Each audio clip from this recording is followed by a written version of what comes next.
time, and we're just overwhelmed with the turnout. Praise the Lord. I tell you, you couldn't ask for anything better. And we got some wonderful speakers and singers, and I tell you, we're just looking for a good time. And of course, not only that, but we have some refreshments after everything's over with in the fellowship hall, and it's going to be a great day. Amen. Amen. They allowed me about 5 minutes. I said, man, I could preach in 5 minutes. I remember I did the service at the school last year, and they only allowed me 5 minutes, and all these teenagers was saying, they was clocking me. They said, there ain't no way that you can get 5 minutes in. I did it. Actually, I did it in less than 5 minutes. So, you know, one fellow said, you know, I can quit preaching anytime I want to. He said, most time I don't want to. That's the way it is. It's like eating. We can quit eating anytime, but not if we don't want to. But it's good to be here today. We're going to open with prayer. And so let's bow our heads together as we go to the Lord in prayer. Lord, we come to you this morning.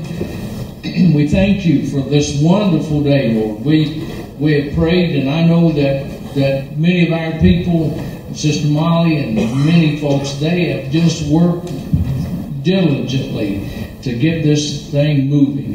And folks have come on board, and they've helped, and my goodness, Lord.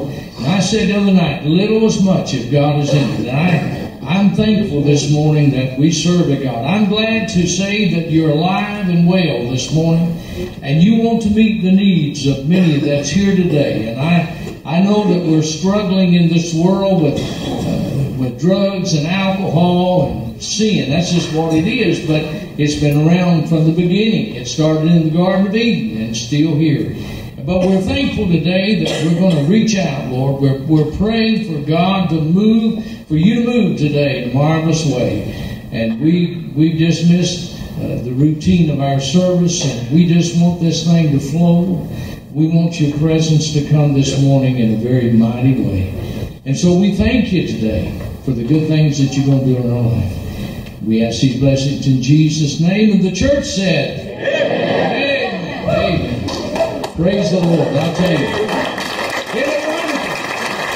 Man, I give God some praise this morning. Amen. I like to feel like I'm alive. Amen.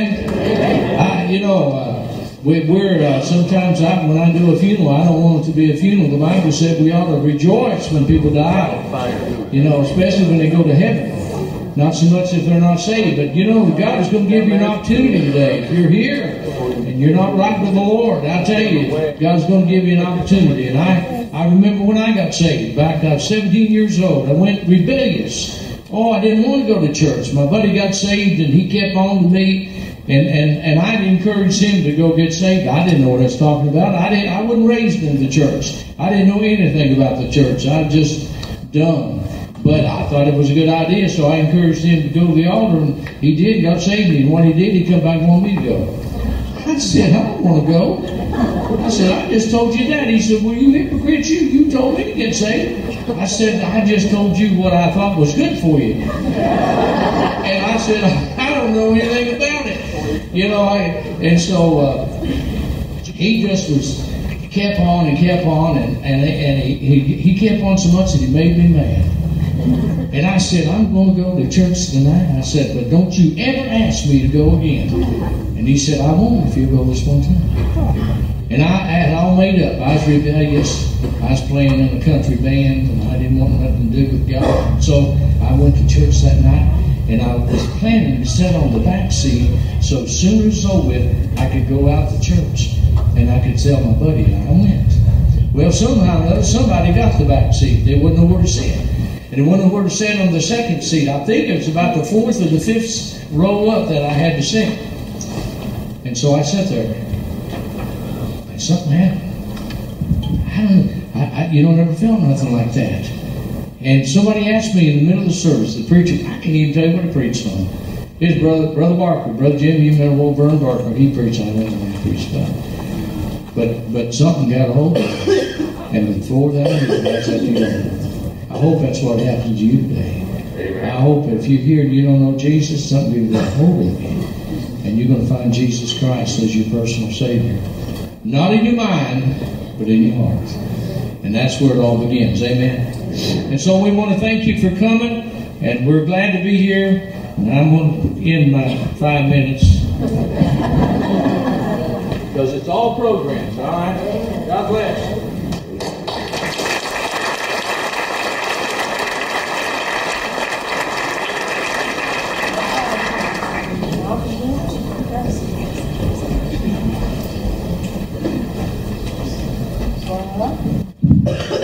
Morning. We need some clapping when I start the song.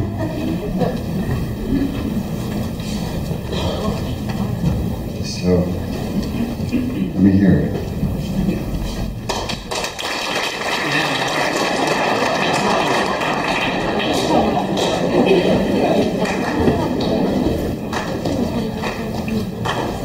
It's called Home.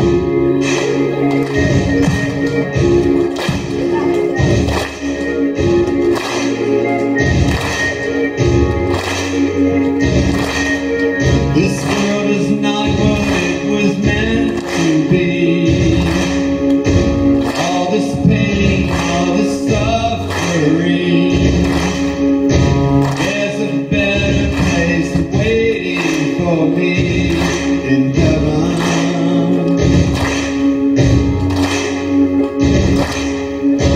Every tear will be wiped away. Every sorrow and sin erased. Well, there's unseen of amazing grace in heaven. In heaven, I'm going home where the streets are golden. Every chain is broken. Oh, I wanna go.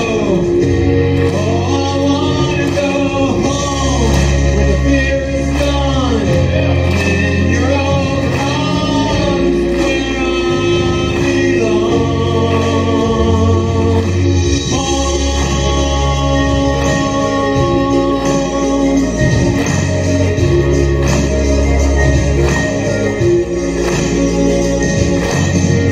Lay down my burdens, I lay down my past. I run to Jesus, no turning back. Thank God Almighty, I'll be free at last. In heaven, I'm going home where the streets are golden. Every chain is broken. Yeah, I wanna go. No, I wanna go home where the fear is gone. I'm in your open arms.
Well, they gave me 15 minutes, and I'm no preacher, so I'll be shorter, I promise.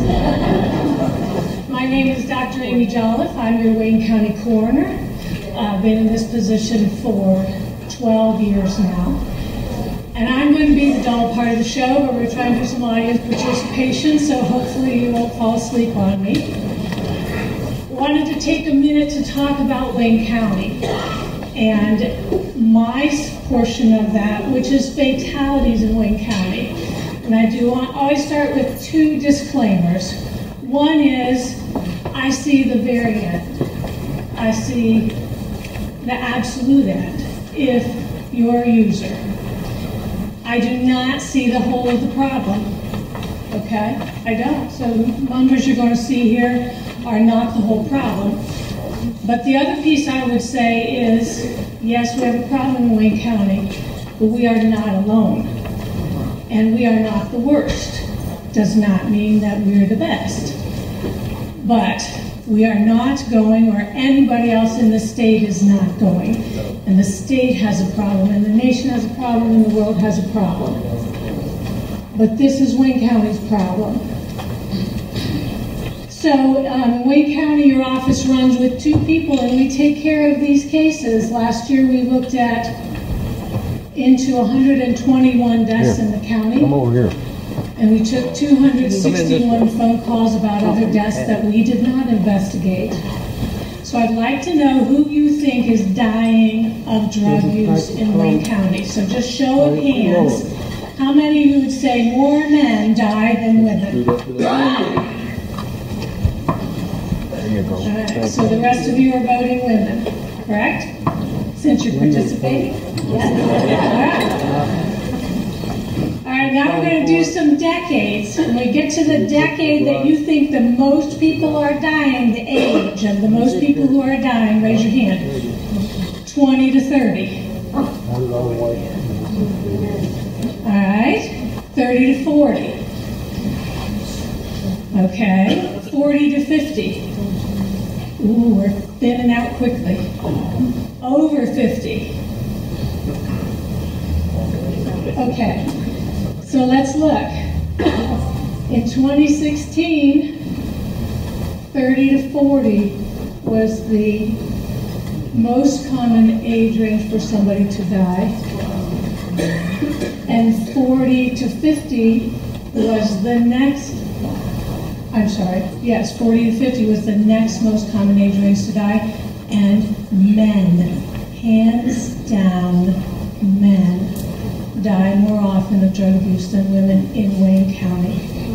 So this is who we're seeing, and I would like you to look at 50 to 59, 60 to 69, and 70 to 79. This is multi-generational issues. We are not talking about high schoolers here.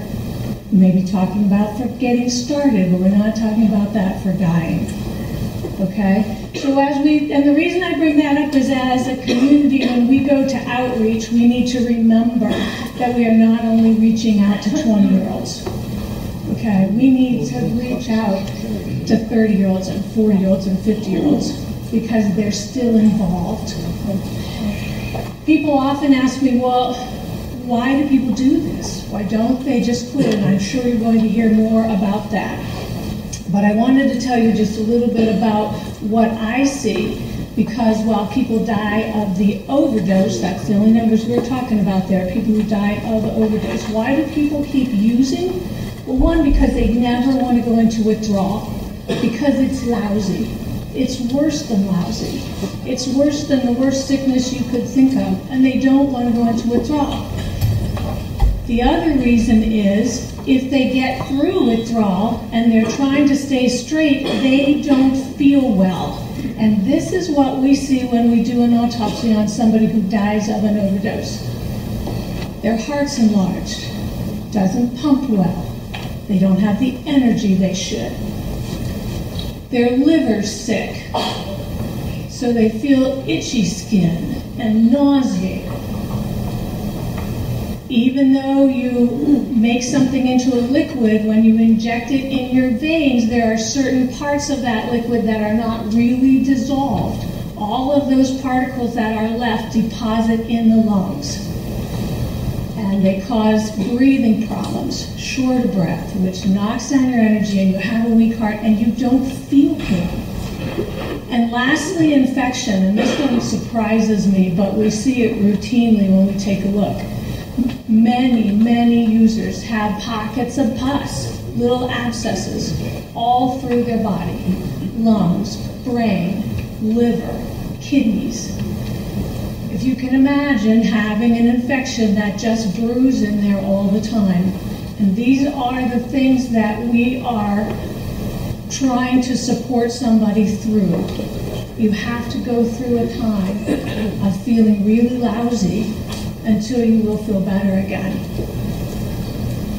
So we're always here to serve you, and we are so pleased to see all of you out this morning. And we say every time, if we have no work to do, we're the happiest people in Wayne County. So let's help support these people through this so we never see them. Amen. Thank you so much.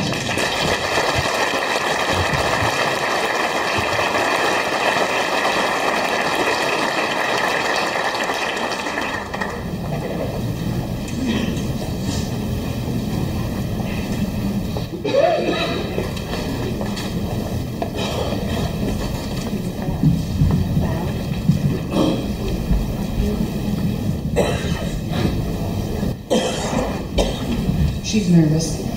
I'm a little nervous too, but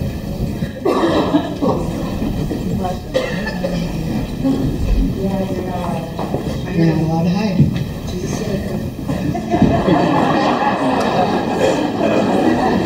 Jesus did not say that. Personal relationships is Molly did say that. Come on. I'm right here, so it's not serious. This is as good as it gets.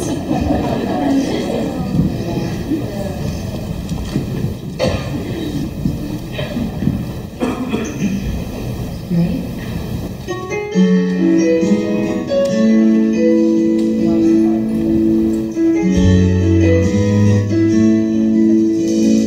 Maggie came home one day with a raggedy hand.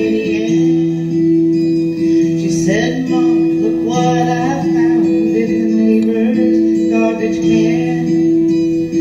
Had a missing left arm and a right button knife hanging by the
I'm Julie. I'm a recovering addict, or I say a recovered addict. Thanks, guys.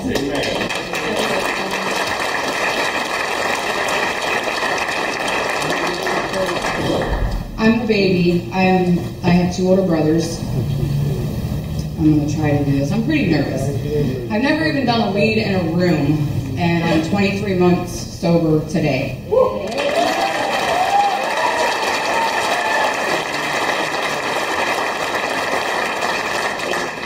Some of you may know me as Randy Tackett's daughter.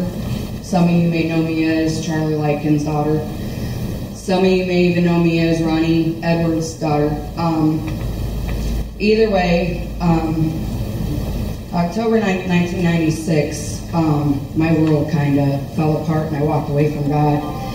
Randy died and I was shattered. I thought God hated me. I didn't understand. I never went to church, maybe a couple times as a kid, so I didn't know that God broke our hearts to make us grow. And in order for us to get stronger, we had to believe in Him and have faith in Him. So I walked away. I started partying. I started drinking. I started smoking weed. I started smoking cigarettes at the age of 11. When I was 13, I had to have surgery, and my doctor gave me a prescription of Vicodin. And that first Vicodin that I took numbed it all.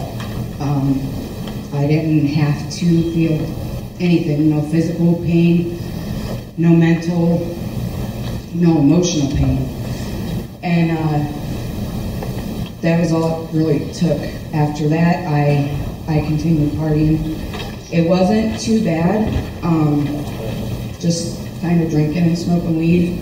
But once the physical problems continued, and the health problems continued, it was easier to get through it. I had my daughter when I was 18, 19, almost 20. And I was diagnosed with postpartum depression and other problems, and they continued giving me pills. I was constantly high.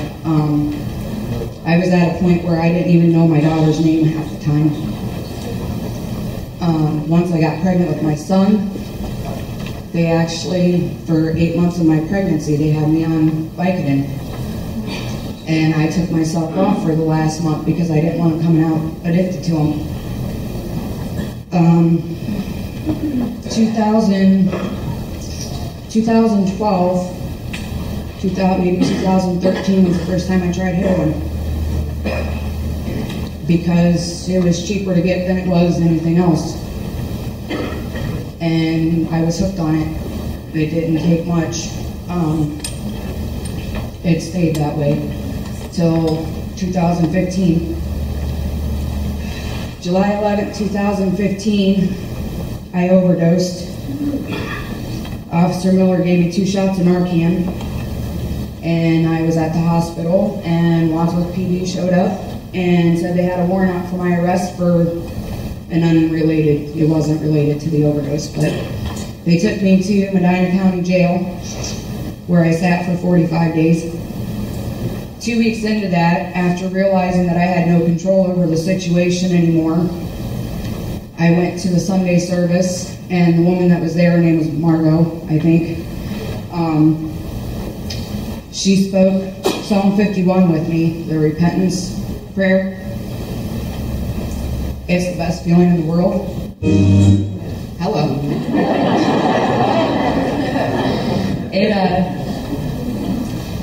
It honestly, it literally felt better than any high I'd ever had in my life. Amen. You don't know that feeling until you have that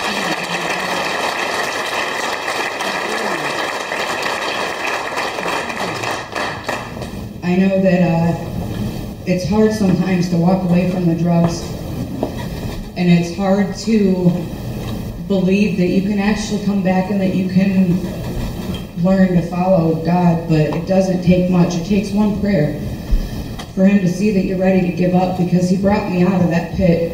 I have it on my arm. Literally, I have it on my arm. He brought me out of that pit of misery because I had finally given up all the crap that I had put him through by walking away. It made it so much easier for me to just beg him for forgiveness for everything I had put him through by not trusting him. Those days that you can't find dope, those days that your car won't run if you have a car, or your due's late, or whatever it is, that's God saying, just stop. Just listen to me for a minute. Don't do it. That's him telling you, just wait. If you have faith in me, I can pull you out. Amen. And there you go. Thank you.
So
will be forever mine.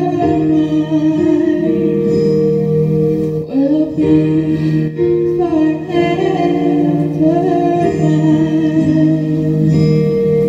You are forever mine.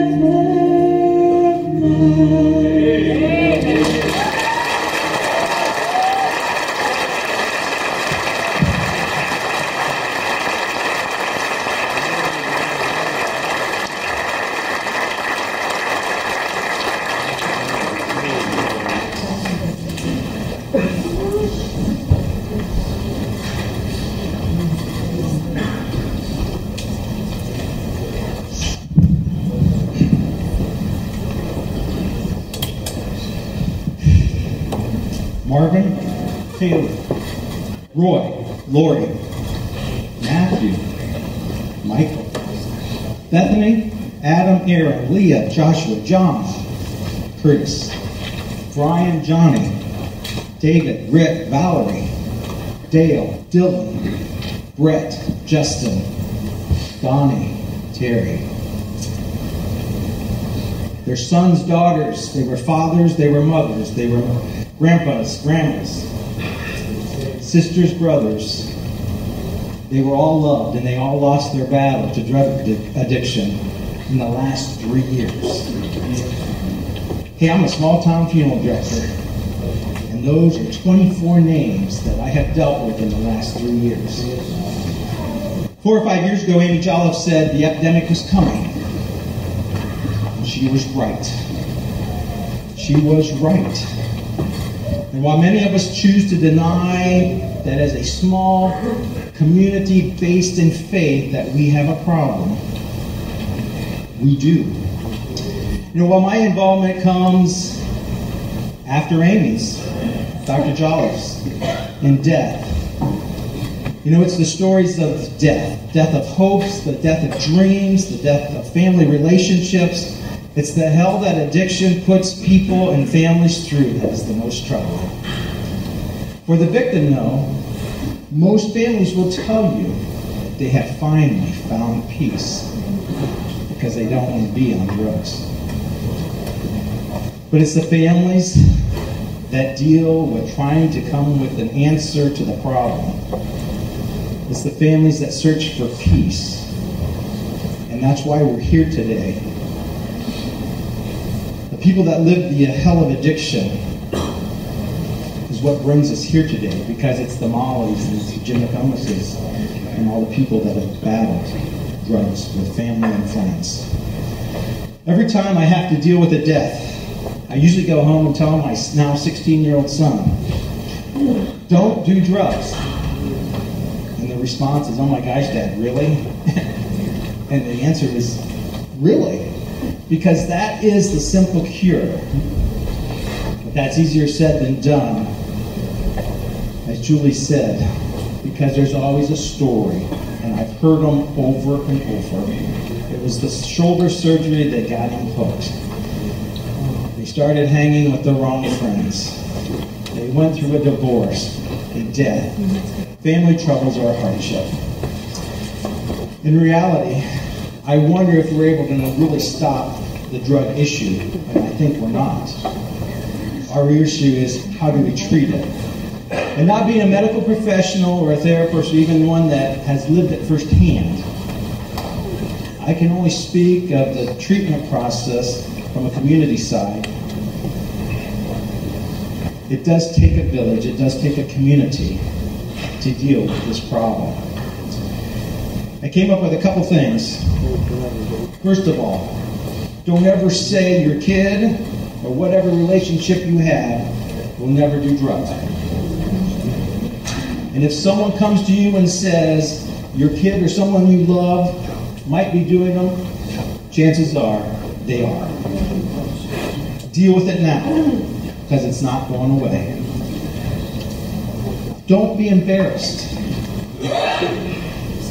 It's a disease, and it will lead to death. The other question as a community, are we willing to step forward and get involved by telling a friend, friend's parents, your neighbor, that someone possibly sitting in church with you, that their kid or their loved one is doing drugs, or you suspect they're doing it? Are you willing to fight alongside a parent, a spouse, a brother, a sister, which is the biggest fight they're going to have? And through all of this, and I can only tell you from my own personal faith and what I have witnessed, if you don't have a relationship with God, you're not going to make it. You know, I believe that Jesus is not going to get you off of drugs, but he's going to give you everything you need to battle it. So, it's through him we find the strength, the courage, the hope to fight this war. You know, my son is almost 6'5". He has long curly hair and he's kind of bushy. He's thin and he drives a 2000 Honda Accord. He sticks out at times like a sore thumb, and people ask me, doesn't that long hair bother you? But you know, in the big picture, it doesn't, because it's only hair. The other thing of it is, he sticks out. So, if you see an almost 6'5" kid with long bushy hair, and he's doing something he's not supposed to, and you suspect, come tell me, because I might be the last to know. Every one of these people, every kid, everybody that gets hooked on drugs has an identity. And we're all called to help. Please, help me put this part of my life out of business. Thanks.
Wow.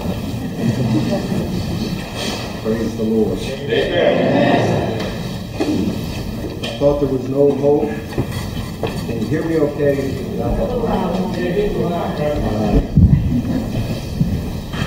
You normally have no trouble hearing me in a few minutes. I'm Gary Lambert, the chaplain from the Richland County Sheriff's Department and the Coroner's Office in Richland County. That's a beautiful skit there that children just showed us. And it blesses my heart to see this success and the chains being broken.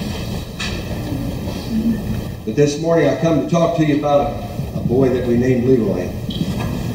Because I too am affected by the same problem.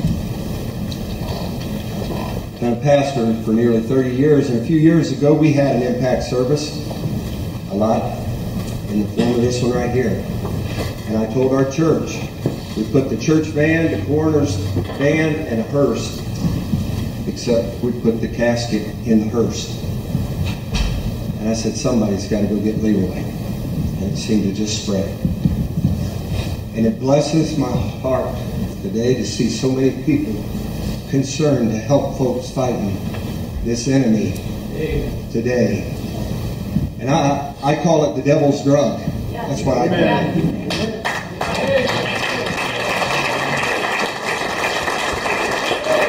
I wear this uniform as a representative of the law enforcement, the Sheriff's Department, but I'm the chaplain. I'm not a deputy, I'm the chaplain. I come representing the Lord. Amen. I call him Jesus Christ.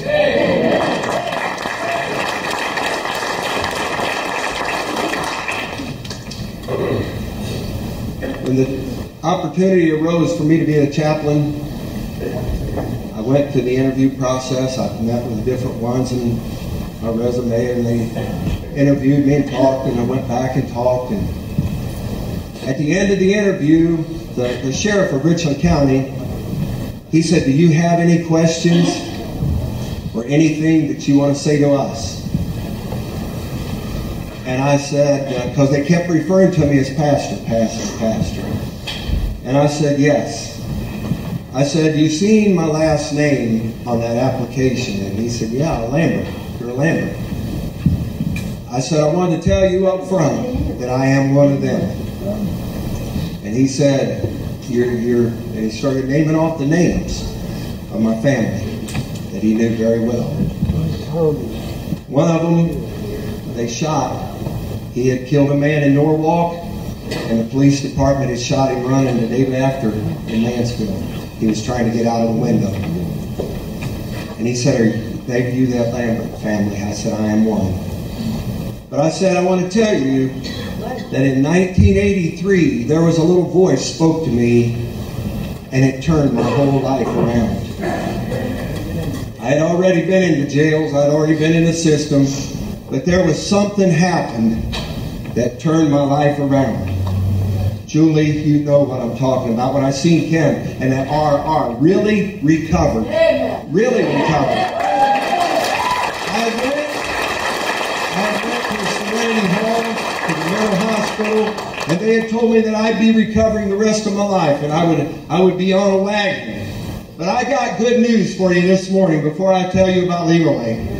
In '84, in February, on the 20th day, about 9 o'clock at night, there was a preacher named Lewis Copley told me about another man named Jesus Christ. And I came up that aisle looking for that guy. And I want to extend to you this morning, I asked Pastor John, at any time that you feel that man speaking to you, Pastor John said these altars are always open.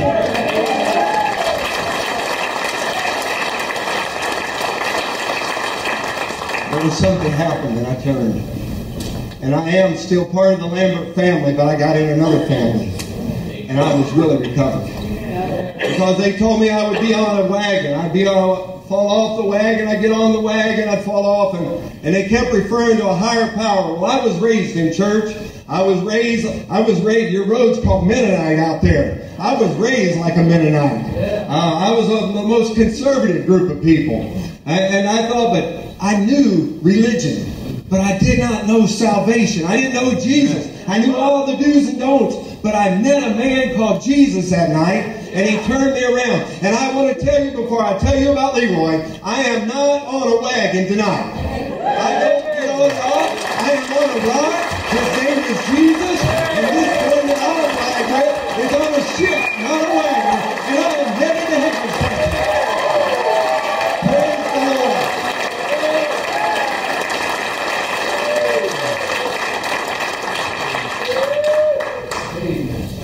I told you boy, we're going to have trouble hearing me. I can't help it. I talk quietly everywhere I go, except when I'm talking about him. And I just can't help it after that. We got a unique problem. And the enemy is behind it. He is the one we're fighting. The drug is heroin, it's alcohol, it's cocaine. There's two laying in Med Central right now, waiting to pull the plug. Cocaine and fentanyl. Every week it's something new. It just seems like it just keeps coming and keeps coming. When they called and asked for some of the folks to come from Richland County and Wayne County, there was some worried about the territorial guidelines and said they couldn't come. There was some that said we can't cross over into the jurisdiction because we're elected officials. And they said they couldn't come. And I told them, I said, I may wear the uniform. I may be a part of the system. But I said, I am the Lord's man. Amen. And he said, whosoever will, let them come. He said, go into all the world, not to the counties, not to the cities, not to just the states. But we have got to fight this as God's people. And he said, if my people, I want to talk to you, church, if my people that are called by my name shall humble themselves and pray. And I'm going to stop it right there. Because if we'll do that, we will hear from heaven, he'll hear our land, and he will save our people. I believe the promises of God are still yea today.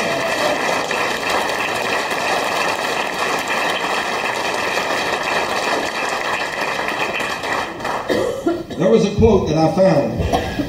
It said, pit race against race, religion against religion, prejudice against prejudice, divide and conquer. We must not let this happen. Amen. You know who said that? Eleanor Roosevelt. But look what the devil has done to us. He has divided us by race. Worse than I've ever saw in my life. I grew up out in Amish country, and I was like one of them.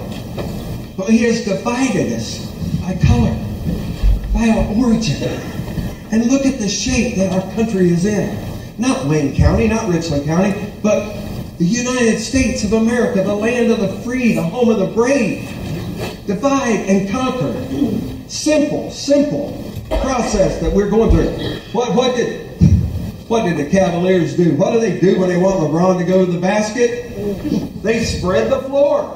They divide that defense, and they know they got one on that team that's going to that rim. Well, the devil knows the same thing. If he can divide us, he can conquer us because we stand alone. Right. Religion against religion. Does it really matter that the funeral director's son's got brown curly hair? Does anybody in here care if his hair is purple, if it is green, if it's long or short? When he's laying back here beside me, does it matter then? No. It doesn't matter to one of us. It don't matter to the pastors. It don't matter to the preachers, the chaplains, or any of you what color their hair is. All that's going to matter at that point is whether they got Jesus Christ in their heart. Amen. That's all that matters at that point. Amen. Prejudice against prejudice. It don't matter what brings you here today. It don't matter if you're the addict or if you're the addict's family or if you're the one that's just got a neighbor or you've heard about this. What matters? That is a house divided cannot stand. We preachers know that. In the book of Mark, he told us, if a kingdom be divided against itself, the kingdom cannot stand. If our country be divided, we cannot stand. If Wayne County is divided, we cannot stand. And why? I told Sister Molly when she talked to me the other night, I said, what if we could put this together and bring Richland County and Wayne together? Get us a football field and let them tell them that Jesus can help them. And He is the answer. He can make a change. You know what my favorite kind of music is? I'm from the old regular Baptist religion, I'll just tell you.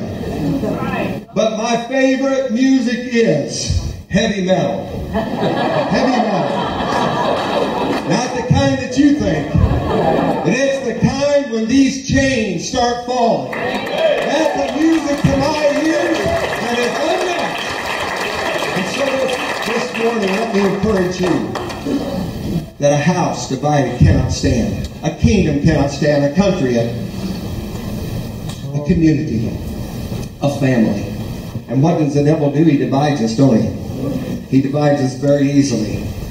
He divides us from our friends. Because some of your friends aren't going where you're going.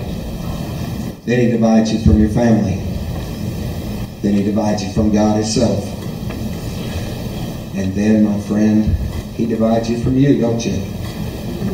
The very person that you are, the devil separates you from that person.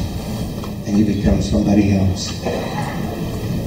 I have the statistics that the coroner offered you today. 64 in our county last year. And the first death notification that I went on, I had been trained, went through the educational process, on the job training, but I'd never had a death notification. And late on Sunday night, I got the call. The coroner investigator said, Chaplain, he said, we are so covered up. He said, there's so many overdoses and there's deaths. He said, could you come and go with the police department? Their chaplains was overwhelmed. He said, can you go with them? And I said, I'll be right there. And I get there and he takes me to this house. My heart is jerking out of me. In the ministry 30-some years, but this is different. I walk up to this very, very beautiful home in a prominent part of Mansfield. I live on the other side, out in the country. But I do drive through there. There is no restrictions to this. There's no counties. There is nothing but the devil and him destroying our people. And we're helping him by these divisions because we get hurt and we want to strike back because the anger when we get hurt is a natural thing. If somebody slaps you, Jesus teaches us to turn the other cheek, right? But what do we really want to do when they slap us? The initial reaction is to slap them back a little bit harder. Ain't that the way we're taught? But when they hurt us, and they can hurt us, what do? When they need help, because we're hurt, we want to hurt back.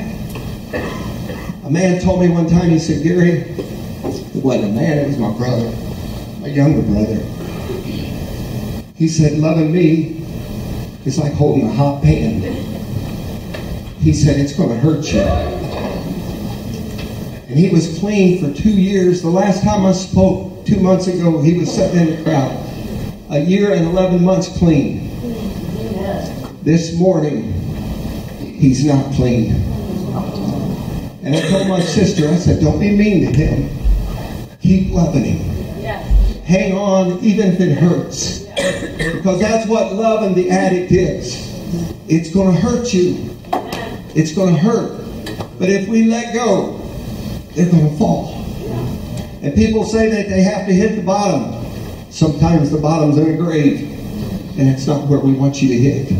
We want you to hit your knees somewhere at an altar. Whether it's here, there, or out the back door. Because there is solid ground. There is a way back. And you can make it today. Your friends, you know, I learned this. That the heroin addicts is the only ones that party together and die alone. I got to that beautiful home, and this little skinny lady come to the door about 10:30 on Sunday night in the cold rain. The detective, he was in his street clothes because he came in because there was so much trouble that night. And here I stood behind him in a long coat and just in my regular clothes. He said, I'm detective from the Mansfield Police Department. May I come in?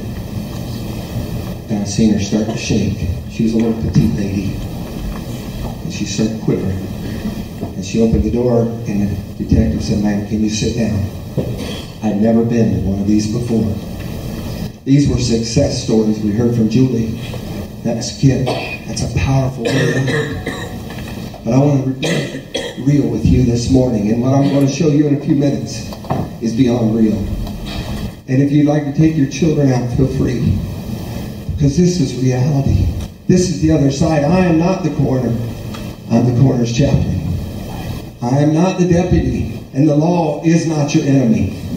Them sheriffs and policemen are not your enemy. But I want to tell you something. They're not all good. They're not all good. We all know that. But there's good ones out there. Every pastor is not good. But there's good ones out there. The world wants to focus on the bad, but there's good people working day and night to help you, and they're here to help you. Amen. I'm not only the chaplain, but I'm part of the Starfish organization, and they're set up back there.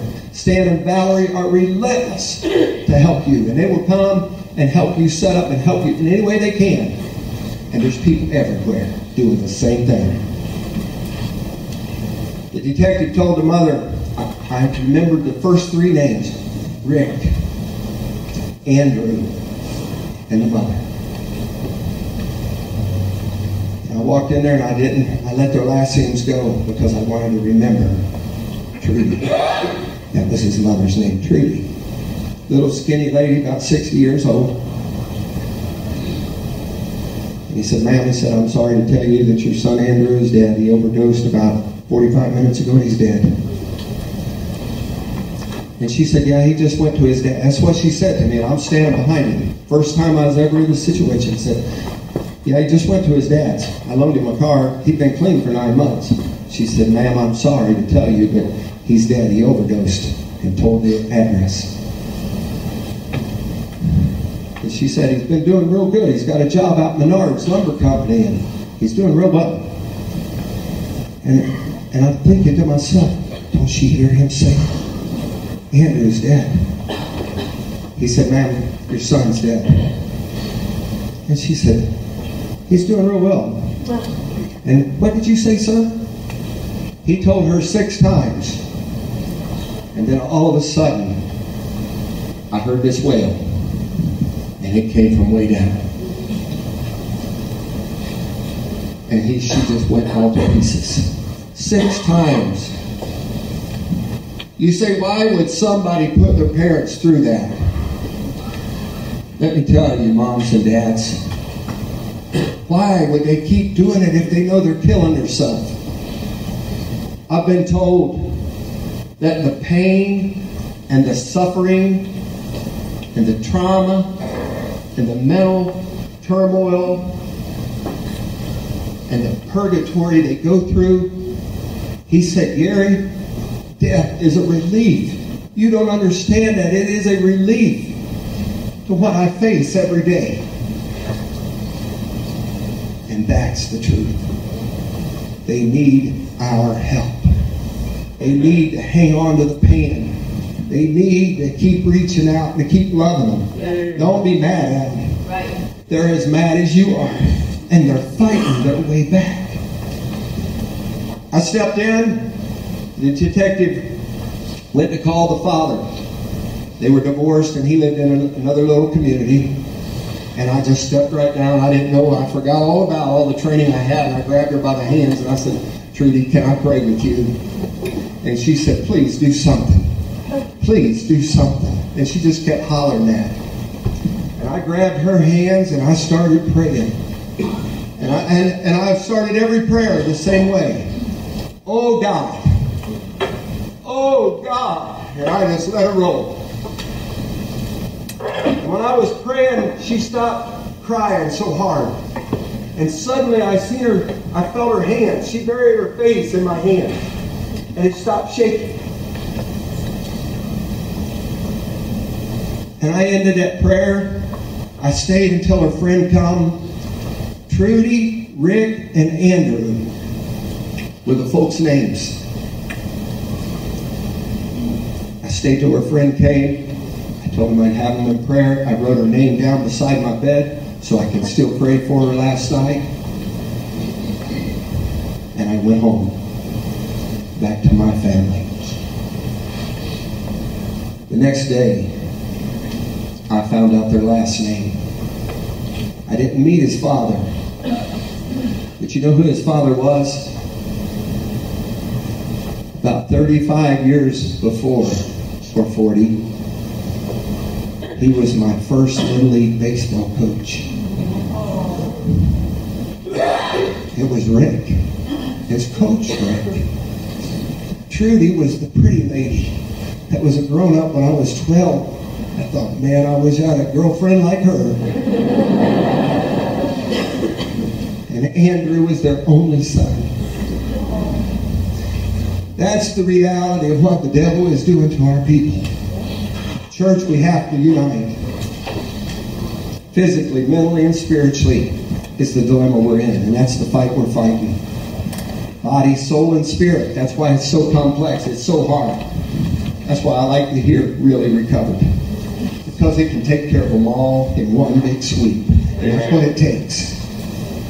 Will you have to fight? Sure you will, but there's a man that'll fight for you. You say, Chaplain, they were rich people. Yeah, there was. I've been on both sides. It happens to the poor. It happens to the black and the white. It happens to the young and the old. The devil don't care. He wants to divide, conquer, divide, and kill. That's what he's wanting to do, kill. I want to tell you about Leroy. And I'm going to ask you if they can put the pictures up for me. Leroy was raised in church. You say, Chaplain, it ain't going to happen. Train up a child in the way it should go, and when it's old, it shall not depart. That's what the Scripture said. I still believe all the promises, not just the ones that are convenient. I want to tell you about Leroy. That's not his real name, but that's who I call him. He disappeared, raised in church, had confessed the Lord at 10 years old. Went to youth group. Everybody thought he was a little slow and he didn't fit in. He was just a little socially awkward. He wasn't the captain of the football team. But the devil don't care. If he can get the needle in their arm, he will. Leroy had a wife and 2 children right before this. But the fact of the matter is, Leroy still has a wife and 2 children. But the devil has him. And this is why I'm here today. He had a very loving mother that when everybody else gave up on him, she still kept coming. Came to the coroner's office, came to the sheriff's department. I can't find my son. I can't find my son. He's missing. His story was he was raised in church, accepted the Lord at a very early age, bullied in school. One of them people that didn't fit in. Wasn't that he was slow, like they said. The guy was very intelligent. He grew up and got an engineering degree. Was very successful in that aspect, but he didn't fit in. And how many of you is fighting to fit in? Even with the cool hair. Big, tall, rich, poor, Converse tennis shoes or the latest in fashion. Still struggling to fit in. And the devil keeps coming just like the skin. Lines them up, don't he?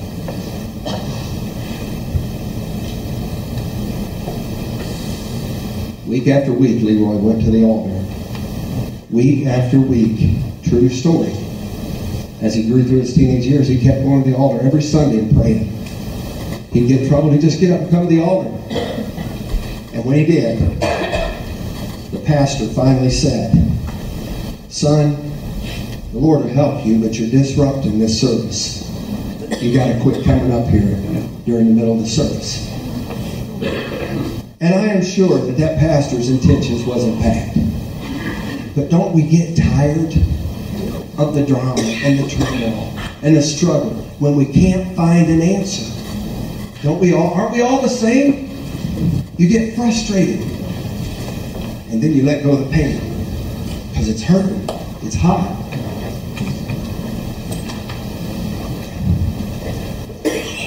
Leroy went to the world. He couldn't come to the church no more, so he went to the world.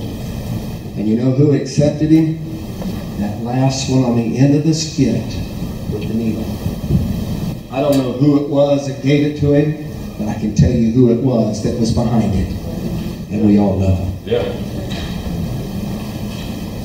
From that point, it kept going. Leroy was missing 4 months and his mom was relentless. You mothers know what I'm talking about. You got that way of calling the jails, and they're not supposed to tell you, but you'll keep begging till they'll tell you, ma'am, I can't tell you, but he's not here. I can't tell you he's in jail, but he's not here. Or I'm going to tell you that he's not. I can't tell you he is here, but I can tell you, you can quit looking. You mothers got that way that you just keep digging till you find where they're at.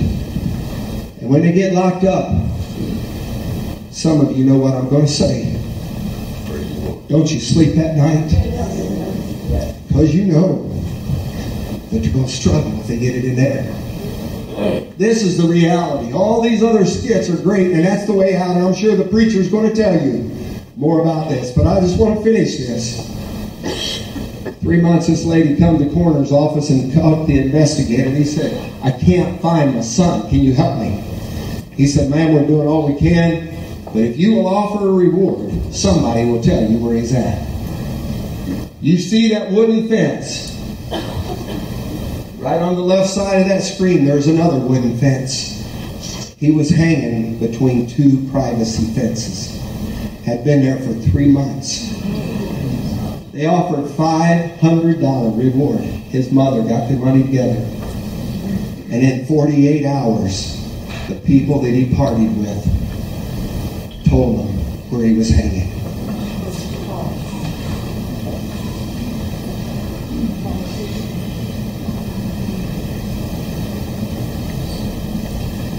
It came from the very people that was party of the heroin. And they stood back from the pizza place called Pizza Hut in the far side of the parking lot and asked the law enforcement, where can we get our money? Are they bad people? No, they're our children. They are you, they're me, they're our children. But the devil has got a hold on them. And how many of you know what whack-a-mole is?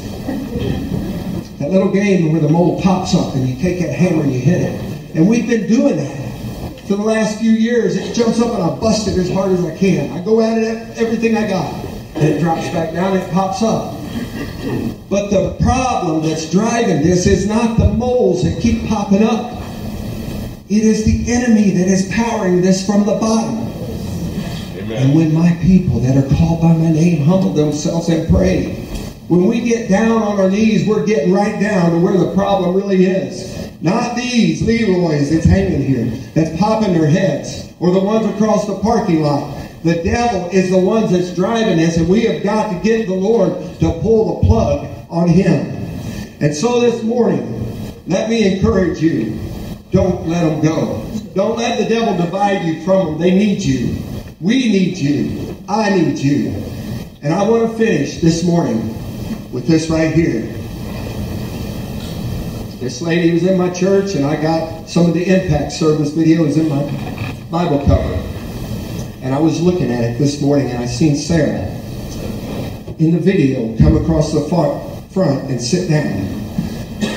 And this is about her. Because a few months back, I got this call in the middle of the night. I was so asleep, I didn't hear the phone. I couldn't get awake. And when I did, I called right back. And this was the voicemail that she left me on my phone. And I asked Sister Joyce, I said, can I play this? She said, you play it anywhere that you think it might help. Because you need somebody. We're here. If I can help you as a chaplain, if the preacher can help you, the pastor, recovering, they're here. But that's not who you need more than anything. And this is what I hear.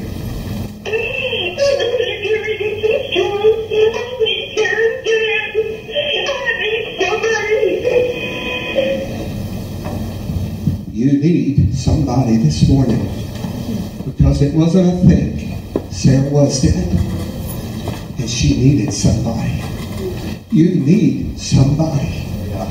You don't need a chaplain. You need Jesus Christ to get you on that rock, to help you up out of that horrible pit and the miry clay and find this rock that I am telling you about. May God bless your heart. Amen.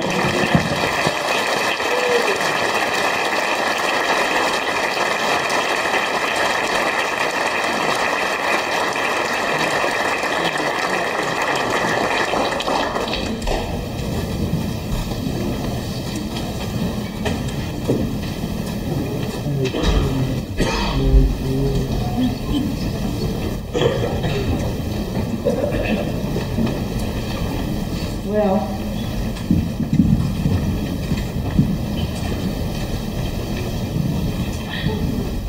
I'm usually not a speaker, not at all, especially about this, because it's really, really close to my heart. So you know what I'm going to do? I'm going to put a few people on the spot. Natalie, Beth, and Becca, I want you up here with me. These are my daughters.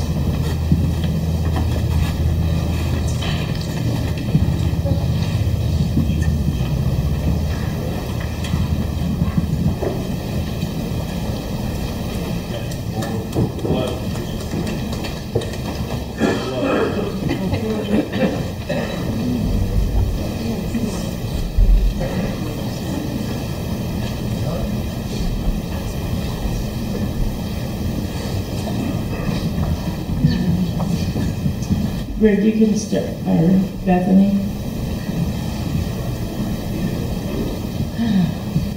Right there. This was our son, John Thomas Raver III. We lost him about a year and a half ago. Not a day goes by that there isn't something or anything that reminds me of him. He was 42 years old, and don't think we're morbid because we have pictures of him. But unfortunately, my other son, Aaron, he's in prison for 8 years for aggravated robbery and was drug related. So we took the pictures for him. This is John when he was born. He was in the hospital for 2 months. He had a 50-50 chance of surviving. He had a lot of problems. We worked through a lot of these problems, and you know, when you have a child, there's an instant love there. Everybody, I don't know how many of you remember, but this is John Powell. And I used to go to Reimer Road Baptist, and then the minute John came home from the hospital, I set it up and dedicated him to the Lord, and that we would bring him up that way. Here he is, he's 8 months. The poor kid, he still couldn't even lift his head. He had a lot of things that was bringing him down, but he fought. And he didn't even walk till he was 3 years old. He was 3 years old. Oh my gosh. You know when your child's sick, and maybe they have a fever, and they're so warm, and you hold them, and you just want to make it all better, right? Well, I couldn't always make things better. Because the night I got a call, I walked in, and there was the paramedics, and they're working like crazy, and we weren't even allowed to go up to him. Finally, the paramedics said there was nothing they could do, and they allowed us to go up. But when I walked up there then, I laid my hands on him. He wasn't warm anymore. was cold. I knew what had taken him. I knew that I never, ever wanted anybody else to have to go through this. But I couldn't stop it. I couldn't stop this on my own. I couldn't stop just everything. And the Lord kept talking and talking to me. And he said, you need to do something. Why he picked me, I don't know. But I knew that something had to be done. And I've seen great things come from it. My family, the ones that were addicted to drugs, have turned away. Woo! And things have gotten better.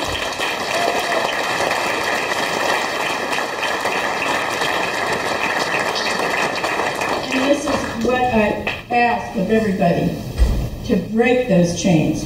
And I want you all to repeat it with me, that we are going to do this in our county, in our state, in our world, that we are going to break the chains. Amen.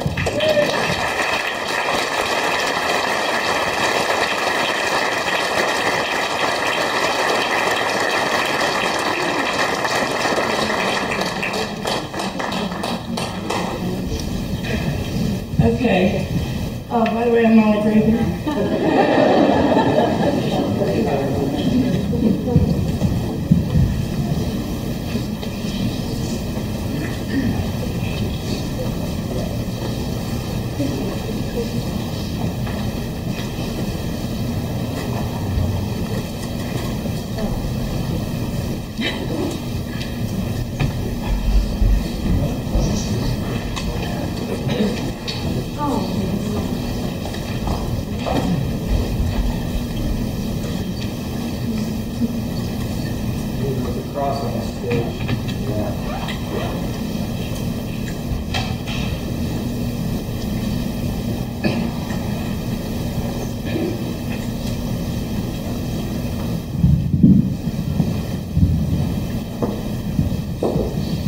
My name is Ken Hawkins. I am one of the leaders of Really Recovered.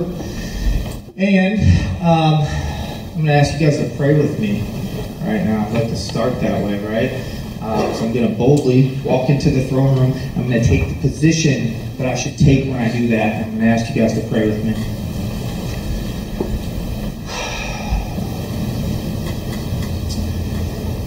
Jesus, I thank you for today. I thank you for everybody who's gathered here. I know you're here, Jesus.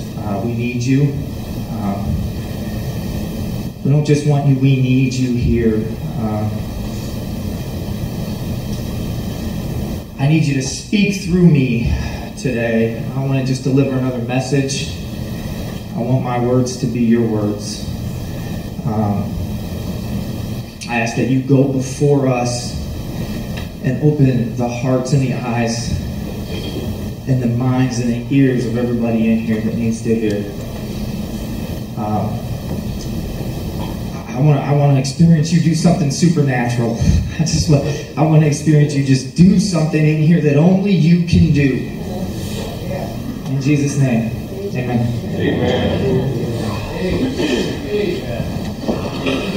I'm not feeling chained to this wire. Isn't that weird? When I talk, yeah. All right. So, my name is Ken Hawkins, and I am with Really Recovered. And so I'm going to share a little bit today. I am trying to master this form of ancient reading in paper. I did not bring my iPad today. I'm going to get my way around this paper Bible. So I'm in Mark chapter 5. And so I had this realization in Mark chapter 5, 1 through 20. I'm reading this story about this guy who's possessed by an evil spirit and lives in the tombs, right in the burial caves. And man, how about that moment? There's a lot of cool characters. I don't know if you read the Bible. There's a lot of cool characters in there. They're all jacked up, don't get me wrong, but there's a lot of cool ones, right? And that moment when I realized that I don't relate to, I relate to the guy who was crazy cutting himself up in the tombs, right? And so this is what it says. It says, So Jesus is on a boat with his disciples, and he gets off on the shore. It says they arrived at the other side of the lake in the region of the Gerasenes. When Jesus climbed out of the boat, a man possessed by an evil spirit came out of the tombs to meet him. This man lived in the burial caves and could no longer be restrained, even with a chain. Whenever he was put into chains and shackles, as he often was, he snapped the chains from his wrist and smashed the shackles. No one was strong enough to subdue him. And so I'm here to talk about the evil spirit of addiction today. And anybody who would say that that's not a thing and that doesn't exist, I would say sounds like somebody who hasn't lived with it or didn't live with it for 26 years. 11 years old, I gave in to temptation, and at that time, I was taken over by the evil spirit of the demon of addiction, right? And we know this because, look, this is just like addiction, right? There's people that try to restrain this man. Some of the other gospels that talk about this account said it was so violent. He was so violent that no one would go through that area anymore. Nobody would even go near it. Right? So people tried to help. They tried to chain him up. They tried to chain him down. They tried to help him. And every time he broke free, he would run off into the burial caves again. Huh? And that's just like what us addicts do. Sometimes even willingly, we'll chain ourselves up. We'll say, take our keys. Put us in a room. Help us detox. We go to detoxes. We go to treatments. And then next thing you know, something takes control of us, and we run right back to the streets, right? Right back to those tombs, right back to those burial caves. And so what you need to know about this, what's so awesome about this is the guy that everybody gave up on, that nobody wanted to go near anymore, Jesus went to, right? He just got off the boat, and he's headed to this guy that nobody else, everybody in this world has given up on, right? And that's what he does with us, right? He meets us right where we're at. I mean, we might have been, we might have been locked up and chained down. Here's the thing. What about the irony about chaining somebody up who's already in bondage, right? Because that's what it is. And we don't see it all the time. And I'm here to tell you that today. If you don't understand that this is a spiritual battle, if you don't understand that this is a supernatural battle, you have to see that today. You have to, because with all our human efforts, we can't put a dent in this thing. We can't. We try. Organizations come up, and it's great. But with our human effort, and even if we open up a bunch of detoxes by tomorrow, not that they're bad, I'm not saying that, but we would not be able to put a dent in this thing. It continues to get worse, right? So we have a supernatural problem, and it's a supernatural answer, and that's Jesus. Period.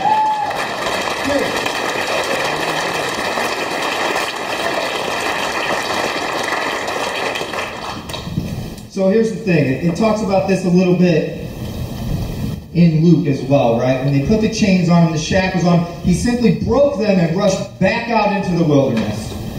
And that's exactly what we do.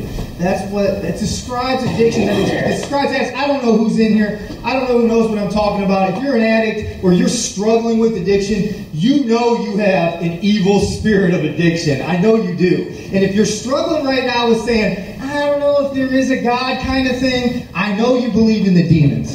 So here's the thing. So here's the thing.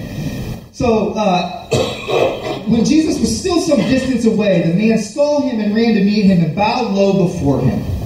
With a shriek, he screamed, "Why are you interfering with me, Jesus, Son of the Most High God?" Isn't it funny that the demons know who Jesus is, and they're convincing us that we don't, that we're not sure about him, right? I mean, really. So the demons know who Jesus is. They believe in Jesus, So here we go. In the name of God, I beg you, don't torture me. For Jesus had already said to the spirit, "Come out of that man, you evil spirit." What you need to know right now is that Jesus, when he shows up, evil spirits obey. Period. He's the one who can break the chains, the real chains, the spiritual chains that are on you. So look, I'm not not just speaking from just what I'm reading here. I'm speaking from personal experience, right? 11 years old, I gave into temptation, and the evil spirit of addiction took control of my life, right? And so then what was next? Weed, acid, mescaline, mushrooms, you name it. And then I turned 14. And then it was meth and coke, and I'm snorting heroin. And then I turned 16.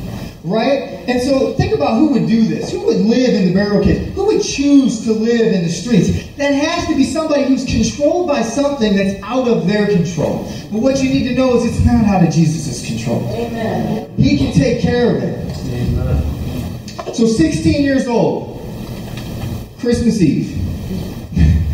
Christmas Eve, I'm 16 years old. It had to be like 92, 93. And I remember the young kids were about to open their presents. And I went and stole a car and committed 3 aggravated robberies. It's a normal thing a 16-year-old does, right? And look, I didn't know Jesus. I didn't know God. I didn't know Jesus then. So I was controlled by these evil spirits, right? I get it that we can't just run around here if we know Jesus and go, the devil made me do it kind of thing. But if you don't know Jesus, and you're doing stuff like this, it's something that's out of your control. You break free. You go into detox with good intentions. You're like, I want to get better. I want to get better. You get in there, and then something changes, and you leave. We all know this. Anybody who's dealt with any of this stuff, you leave. You're calling for rides home. You don't finish treatment. So look. Then Jesus demanded, what is your name? And the demon replied, my name is Legion, because there are many of us inside this man. Legion refers to the Roman legion was about 5,000 or 6,000 people. So that's how many demons were in this person, right? And it got me to thinking about what happens when you constantly live on the streets, when you constantly wander the tombs and the graveyards, right? Some things happened in 26 years. It started with the evil spirit of addiction, but then I did some stuff, right? And I had some things done to me. And over that time, I picked up other evil spirits and other demons and money. And I crossed lines with sex and all kinds of different things. And I'm going to tell you right now, at the end, I was literally sitting in a room full of demons. I could feel them everywhere. So it says here, back in Mark, day and night he wandered among the burial caves and in the hills, howling and cutting himself with sharp stones. I don't know who's in here who's dealt with addiction. I don't know where my cutters are, but I'm one of them. So when it got at its worst, I was sitting in a room, shooting up a couple grams a day, smoking crack. I wasn't sleeping for 14 days at a time. And I was literally sitting there with a knife, cutting my arm, blood just running off of me, cutting my chest, doing anything I could to try and relieve that pain, that deep pain that was inside of me, right? I went to 17 treatment centers. So anybody who's just sitting here thinking like treatment is like this magical thing, 17 treatment centers. I tried it out for you. Every way. I made up every God I could when I got to the third step. And they're like, it's just a God of your understanding. Just make them up. Whatever you want him to be. Look, if I'm making up who God is, I'm playing God. Amen. Right? I mean, come on. What kind of power is there in a God I made up?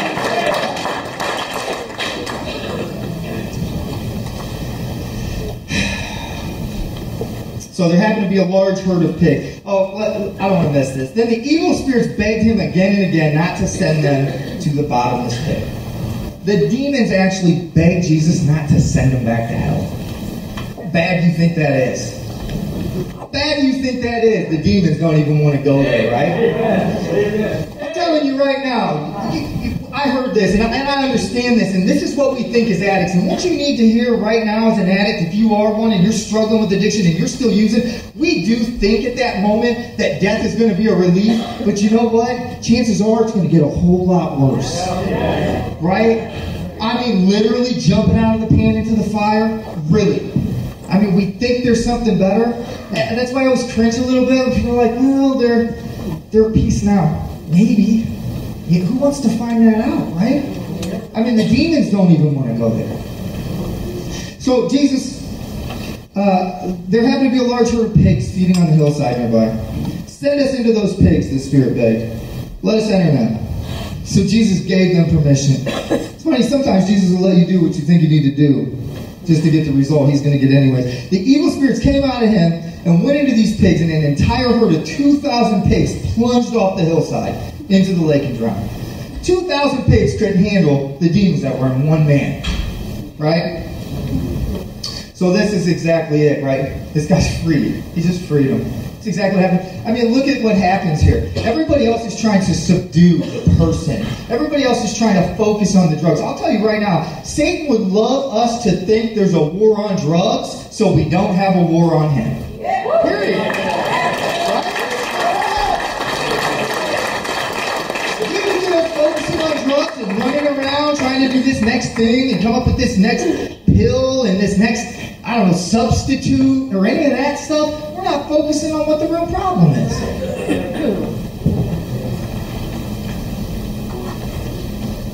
So this is what happens. He casts these demons out. 2,000 pigs plunged to their death. The herdsmen run around and they tell everybody. And a great crowd soon gathers around Jesus. And they saw the man that had been possessed by the legion of demons sitting fully clothed and perfectly sane. That was the moment. That was the moment that Jesus set him free. Right there, when he threw those demons out. So at my worst, I'm sitting in a room filled with demons. And I had this realization. There's demons. There must be a God. And I'm thinking at that time, I'm pretty screwed. I spent 26 years, right? I've done a lot of stuff. And I have this realization that there must be a God. And I'm in trouble because he must be so far away. He doesn't want anything to do with me. I'm so dirty, right? I've done so much stuff. I've hurt so many people.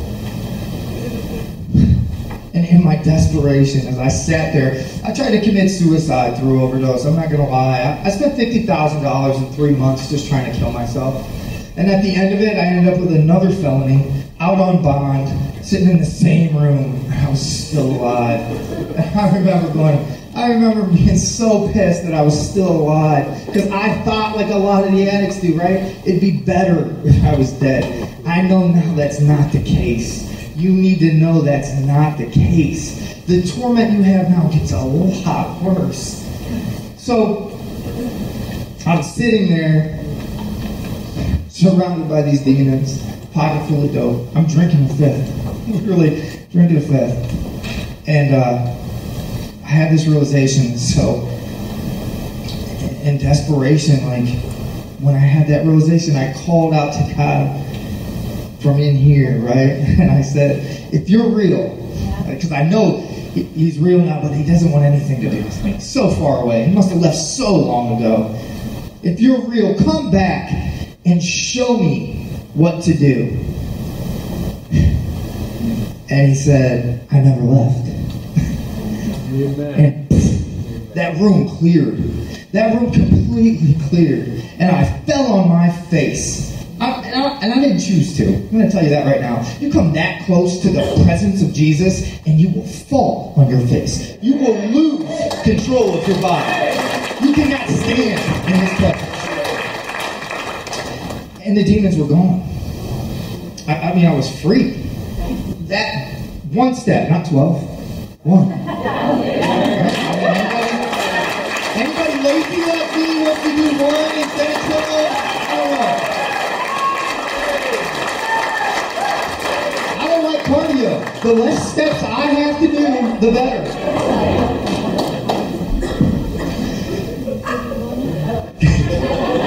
Bring that back in. So here's the cool thing, man. Right, so I relate with this guy that was crazy up in the tombs, right? And look at this transformation. What everybody had given up on, what everybody thought was basically dead, hang up here with the dead people, waiting to die. Jesus has completely transformed, and he's sitting there at Jesus' feet, completely sane, right? And I love this. Jesus isn't done with him. go and tell, right? It's like the first missionary. Go and tell now, right? Like, we don't even think about this. He's got disciples that were just on the boat freaking out right before they got here. He tells this guy, go and tell him everything Jesus has done for you, and that's what I'm doing right now. That's why I'm here. I have to tell you. I can't keep it to myself. Amen. Amen.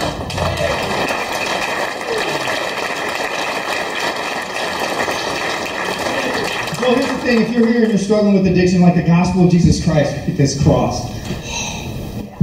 This cross, man, we've desensitized it a little bit, and I don't think we've done it on purpose, but it hangs from our neck, and it hangs from our ears, and it hangs on buildings, and it's over in yards, and we're so used to seeing it that I don't think sometimes we really look at it and understand and receive what it's all about, right? Amen. What it's all about.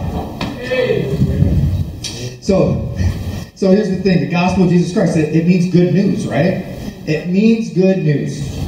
And so that can be, that can be subjective. Like if you have a rare disease with no cure, and somebody comes running in and says, I found a cure for that rare disease, that's some good news, right? If you don't have that disease, I don't know, it might not be as good. It might not hit you as much, right? But I got good news for the addicts today, right?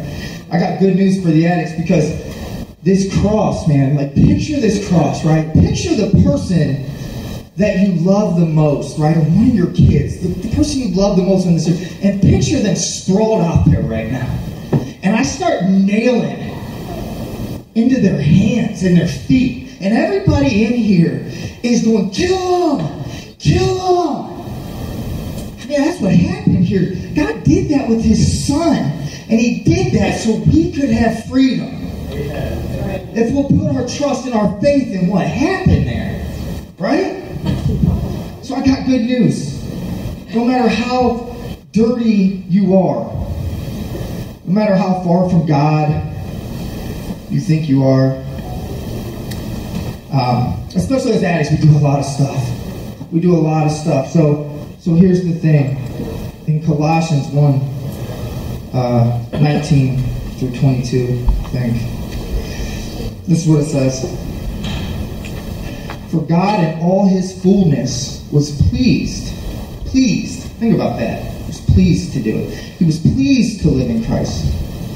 And through him, God reconciled everything to himself. Everything. He made peace with everything in heaven and on earth by means of Jesus' blood on that cross. And here's the good news for us addicts. Us addicts that have done some stuff, right? I keep saying stuff because I don't want to get into detail. Well, here's the good news, right? This includes you who were once far from God. Amen. You were his enemies, separated from him by your evil thoughts and actions. Were his enemies, right? Were. You don't have to be, right? You can make that decision today. Yes. Were his enemies, separated from him by your evil thoughts and actions, yet now he has reconciled you to himself through the death of Christ in his physical body. As a result, he has brought you into his presence, and you are holy and blameless as you stand before him without a single fault. Think about that. Think about that. Not a single fault. It goes on in Colossians 2:14. He canceled the record of the charges. I don't know about you. I have a record that I'm pretty excited about being canceled, right? I don't know where my addicts are in here, right? But where my addicts are, they get this, right? You want a clean record?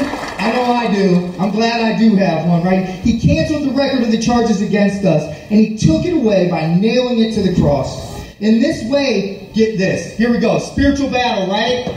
Here it is. In this way, he disarmed the spiritual rulers and authorities. He shamed them publicly by his victory over them on the cross. He disarmed them. They don't have power over you anymore. They can't make you go back to the tombs anymore.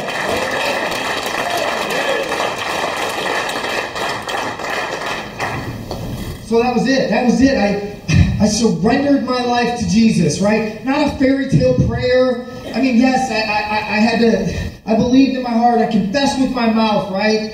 But then there was this follow part. So, I mean, is there any addicts in here that are still struggling today? Are there any here that are still struggling that want to be free? Any? No? No addicts want to be free? Come on, man, yeah! You want to be free, right? I mean, seriously. You want to keep using? You want to keep getting up and doing whatever that evil spirit wants you to do? You want to be free? Because I know I was shooting up 3 grams a day, man. Smoking crack, drinking, I was not free. You want to be free? You can be free right now. I mean, that's what this is all about. Jesus sets you free. He breaks the real chains. He breaks the spiritual bondage that you're under. I think it's so funny. It's hard, right? You start thinking Jesus is like, I go to these things all the time, and I'm like, everyone's like, what are we going to do? And I'm like, Jesus. And I'm like, oh, what else are we going to do? What? Why does there have to be something else? We'll try anything else. I don't get it. I was literally in a prayer meeting and like arguing with people that Jesus could set them free. I don't get it. Thought I had home field advantage there, right? So I mean, who wants to be free, man? If you want to be free, I mean, you can do that right now. You believe in your heart, you confess it with your mouth. Get up and come down here and pray right now. Don't put it off. You want to be free? Come on. I'll pray with you right now down here. Who wants to be free? Come on. You don't have to just be drugs. You don't have to just be drugs. I mean, it could be anything. It could be porn. It could be sex. It could be nothing. Who wants to be free? Let's go. Come on, man. Try it out. You can have your dope house back. It ain't going nowhere. I'm telling you, it'll be there. Mine are all still there.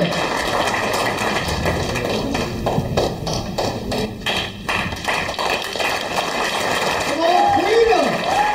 Freedom! True freedom! This is how you get free. Jesus sets you free.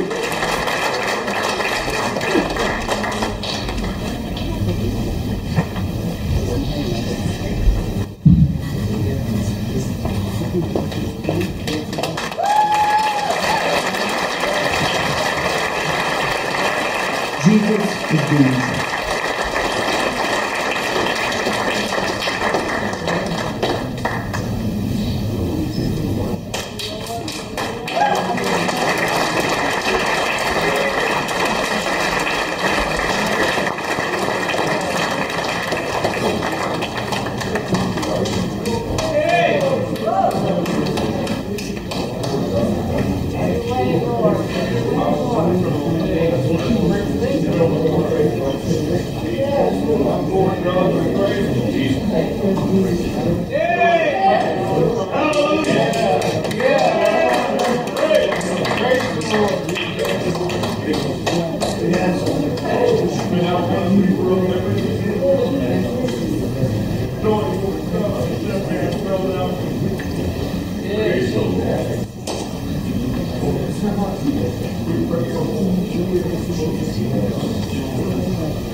Praise the Lord.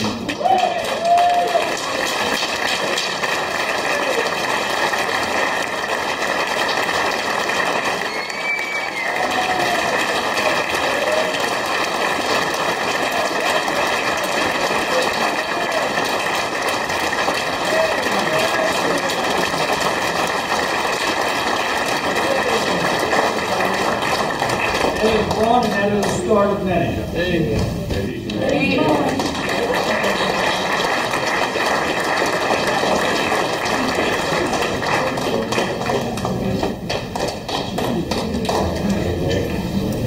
Bless you, brother.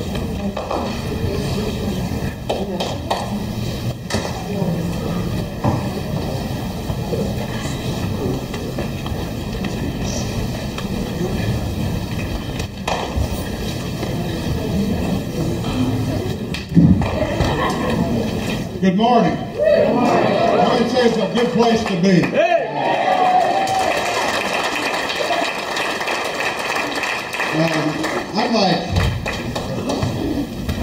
I'm like Molly and all of this, the committee that has put this together. I'd like everybody that took part stand up right now, because I think we need to give them a big round of applause.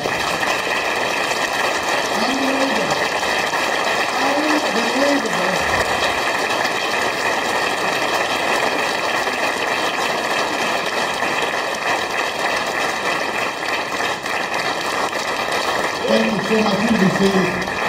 One thing I don't like, I'm on a group Facebook message with this whole group. And I don't think that they understand that in Tennessee we're an hour earlier. They get going at 6 or 7 in the morning. It's 5 o'clock in the morning and they go bing, bing, bing. My phone's going off. And first of all, the other thing I think we need to do, and you've been sitting a while, and I promise I'm not going to keep you much longer, but why don't we stand up? Just everybody stand up. Look to your neighbor right now and say, neighbor, you're looking as good as you can today.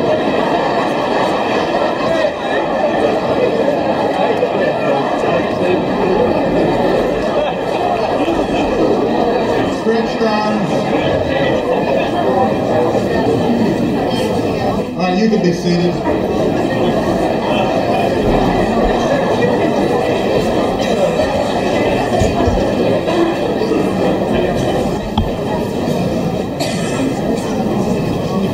You know, I got to thinking this week that I'm pretty certain that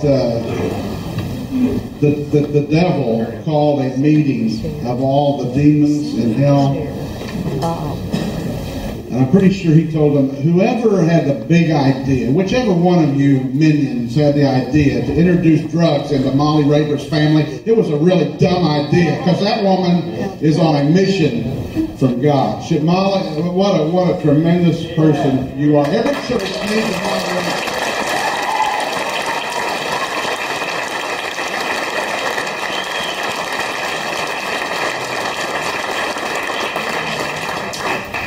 She asked me to sing this song. I'm going to sing it. I wrote it over a year ago and had no idea when I wrote it. And it goes to the message what I'm going to talk to you for a few minutes about here in just a minute. First line I wrote said, I was wandering through the shadows of my darkest night of pain and deep despair. And I thought I'd been through some bad stuff. Had no idea that I had not yet walked through my darkest night of pain and deep despair. Had no idea that the song would end up, would be the first thing we played at our son's funeral. But the message is the message that I want to leave with you today, and that is God is closest to those who are broken. And it doesn't matter how you're broken, or if you've broken yourself, or you've been broken because of other people or other things beyond your control. He is here with you. Go ahead and play it, brother. I'll do this for Mom.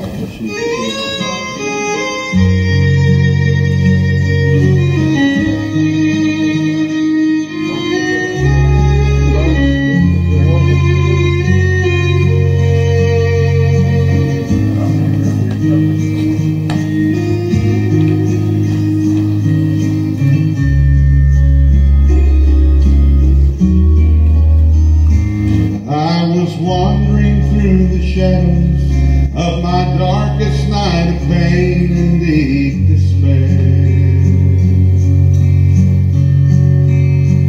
all alone and broken heart, no one knew the heavy load I had to bear. Just when I'd hit rock bottom, I was sure I'd never see the light of day. That's when an old familiar friend passed by me, these are the words I heard him sweetly say. I'm closest to the broken. Please don't think that I don't care.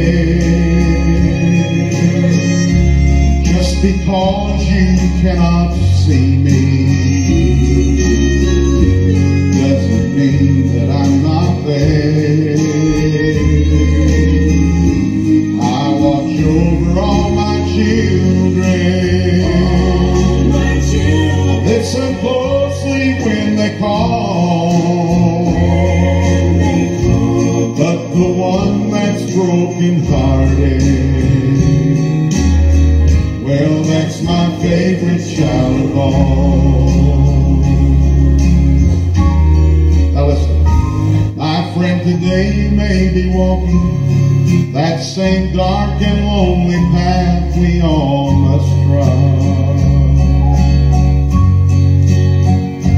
Maybe sickness, sin, or sorrow have left you feeling that you're far away from God. Friend, I don't have all the answers.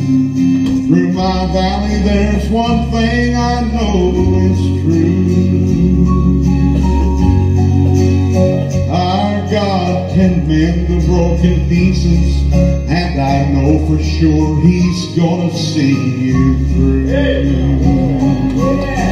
'Cause He is closest to the broken.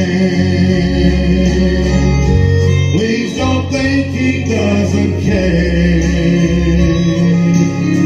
And just because you cannot see Him doesn't mean that He's not there. God watches over all His children. Listens closely when they call. But the one that's broken-hearted, well, that's my favorite child of all. My friend, if you are broken-hearted, oh, He listens closely when they call. But the one that's broken-hearted, well, that's His favorite child of all. My friend, if you are broken-hearted, well, you're His favorite child of all.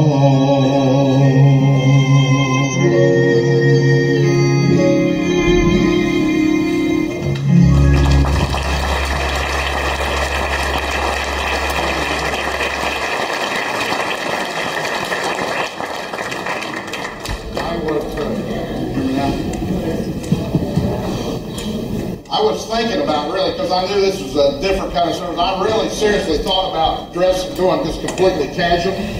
But the only reason I did it was because I knew that Ken and I both are kind of built up and muscular, and I was afraid nobody would be able to tell us apart.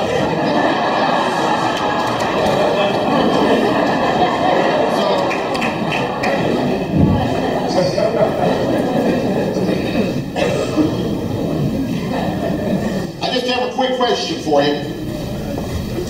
I'm going to give you the question. I'm going to try to answer the question, and then we're going to be done. Everybody here has something in common. Everybody here is a child of somebody. And if I asked you this question, I'd probably get a lot of responses if we were to talk about it. If I was to ask you if you thought your mom and dad had a favorite child. Oh, you hear all that? Some people would say, yeah, and I was it. I was the favorite. I was always mom's favorite. Some of you would say, oh, no, it was my younger brother or sister.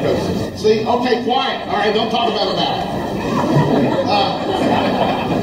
The first child always has it. First child, when that first baby's born and the pacifier goes on the floor, and we take boil water, disinfect it. By the time the second or third one comes down, pick it up about 5 seconds, we'll put it back in.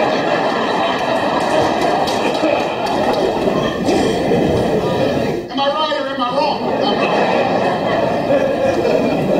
And when we think about school, school, when you go to school, it's the stereotypical thing, you know, the student that brings an apple and puts it on the teacher's desk, or, you know, brings a real elaborate Christmas gift with it. We call that student the teacher's pick. My question for you real quickly this morning is, and don't answer this out loud, and don't answer it to yourself until you really think about it. My question to you is, does God play favorites?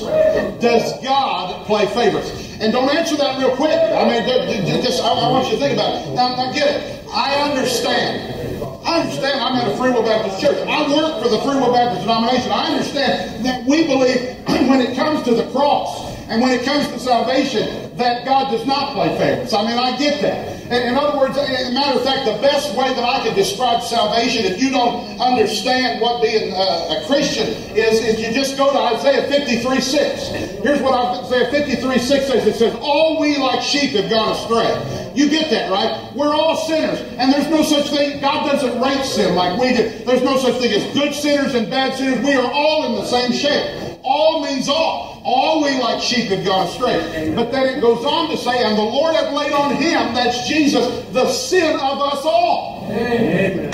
Same word all means the same thing. So if you are here and you know that you're lost and you're not sure you're going to heaven, here's what you got to do. You go to Isaiah 53:6, you go in at the first stall, you're a sinner, you come out at the last stall, Christ died for everybody, and you're saved. Amen. That's all you got to do.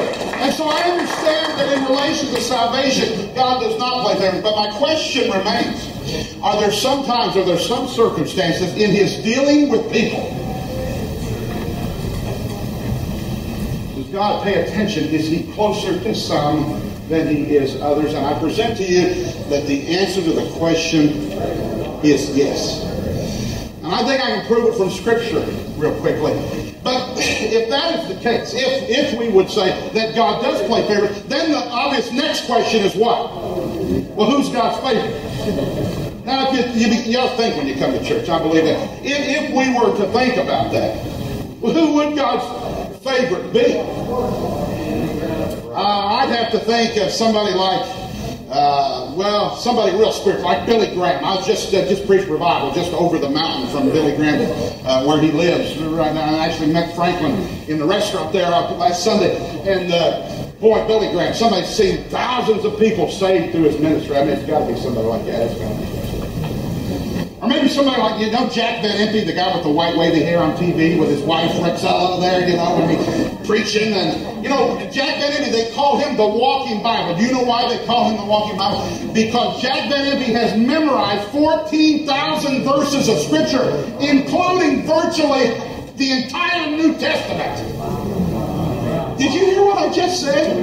He memorized 14,000 verses, including all the New Testament. Oh man, I think, that's got somebody like that's got to be God.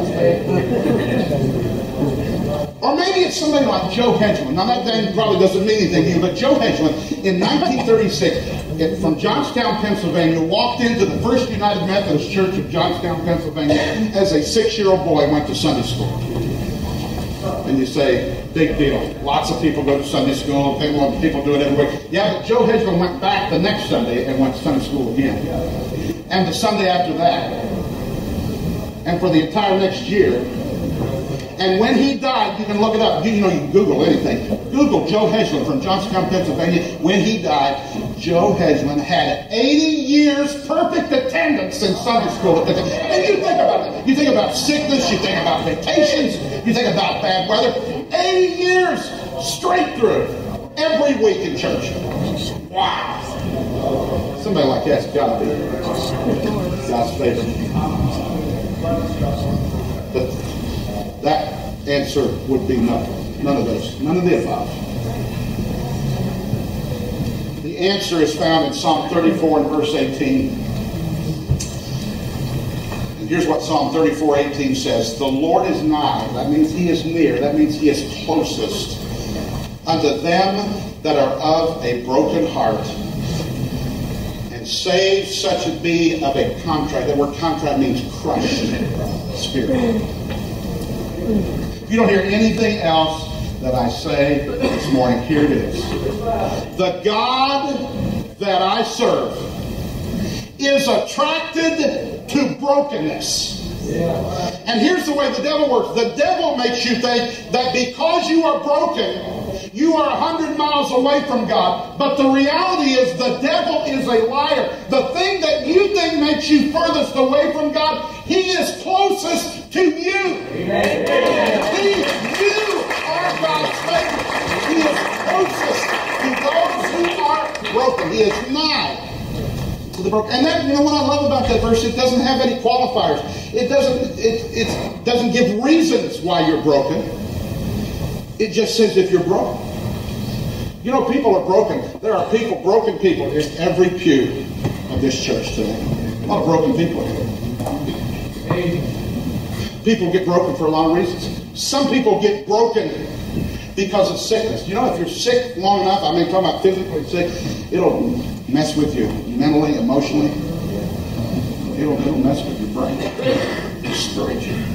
Some people are broken because of sickness. Some people are broken because of sorrow. We know those people when they lose a loved one. Everybody comes around, everybody goes through visitation, sends flowers, cards, and then life goes on. But for that person that's lost somebody, life does not go on. It never, ever goes on. It is never the same. And there's another group of people that are in our churches, people who have lost children. They come to me. I mean, I get the waves. I mean, I talk to them all across this country. People who have lost children. They suffer in silence in all of our churches. Because it's the most unnatural thing in life. And I guarantee you there's tons of people here. And then not just because of drugs, because of all kinds of things. Sickness, automobile accidents, suicide, lots of different things. And listen, that's a brokenness that does not go away. Some people are broken because of sorrow. Some people are broken because of circumstances. I'm talking about you look back on your life somewhere in there and you say, this is not what I signed up for. This is not how I thought my life was going to turn out.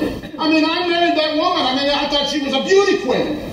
And now you wake up 10 years later and you roll over and she looked like a Korean War stopped her hair. I mean, you married that man and he had a six-pack when you married him. And now 10 years later, it looks like a keg. I mean, it's just wrong. I mean, it's gone.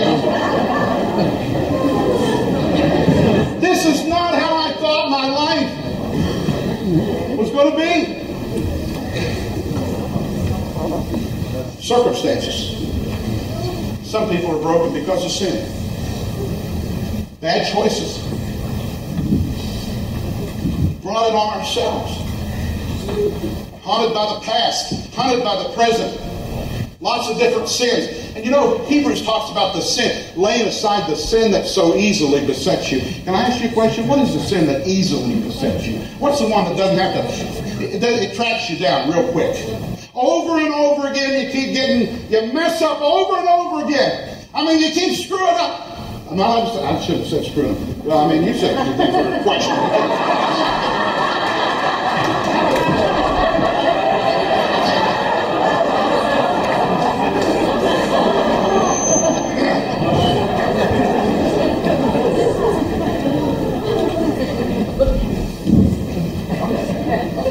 Messed up, broken by sin, sorrow, circumstances, whatever it may be. I'm here to tell you, I don't care why or how you are broken.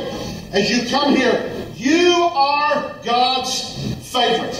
The mess, the pain, the failure that you think makes you unlovable or unusable or unworthy makes you God's favorite. He is closest to you. I can take you all the way through the Bible. I'm not going to do it. I can think of example after example. Peter. Nobody messed up any bigger than Peter. I mean, he denied Christ 3 times. He's in the upper room, not before Jesus died. He got his arm around him. He said, now, Jesus, if all these other losers leave you, I'm going to be right here. Hours later, around the fire, he is cursing. I don't know that blankety blank. Just 3 times he denied it. And when Jesus rose from the dead, the angels told the women, go and tell the disciples and Peter. It's the only one that they named, the angels named by name. Why did he do that? Because Jesus knew how bad Peter had messed up, and he knew how bad he was going to be feeling, how guilty he was going to be feeling. Jesus wanted him to know, you be sure to tell the disciples, you be sure to tell Peter that I'm going forward. I'm going headed to God. Why would he do that? I'll tell you why, because God plays favorites. Just one more. There was a woman taken in the act of adultery and brought before Jesus. You remember that? You know, one thing I never could figure out, where was the man at? I mean, the last time I checked, committing adultery,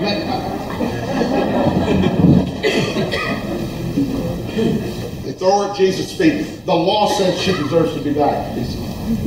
What do you say? They didn't care about her. They didn't care if she committed adultery. They wanted to trap Jesus. They didn't care anything about her. And Jesus turned around and didn't say anything. He started writing in the sand. Well, when I get to heaven, I want to find out what he wrote. I have some ideas. I think maybe he wrote the name of the guy. And I believe was one of those religious mucking mucks in that crowd. That's for good. I can't prove that, but I think that's what it was. It might have been he wrote a scripture verse. Some people think he wrote some of their secret sins. Good grief, I got people taping me. I better be really careful. It's going on Facebook. Probably it might be going on right now. It's on live?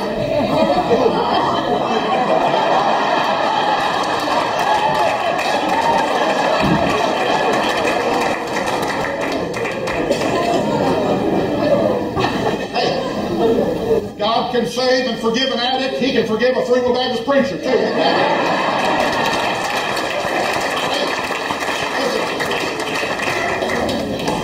The adulterous woman.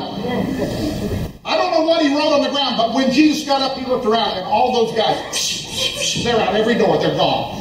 And that woman is left now with the only person on the face of the earth that could have judged her. Yeah. And he said, woman, where are thine accusers?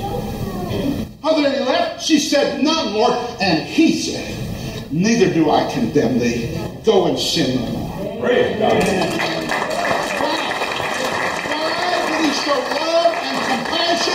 When he could have judged her. I'll tell you why, because God plays favorites. And if you are broken, you are God's favorite. Amen. There's several different groups of people that I just want to speak to here at the end of this. I want to speak to addicts. Right now, struggling. Right now as you sit here. I want to apologize to you. And here's what I want to apologize for. I want to apologize because the church has done a crappy job of helping me. Amen. I'm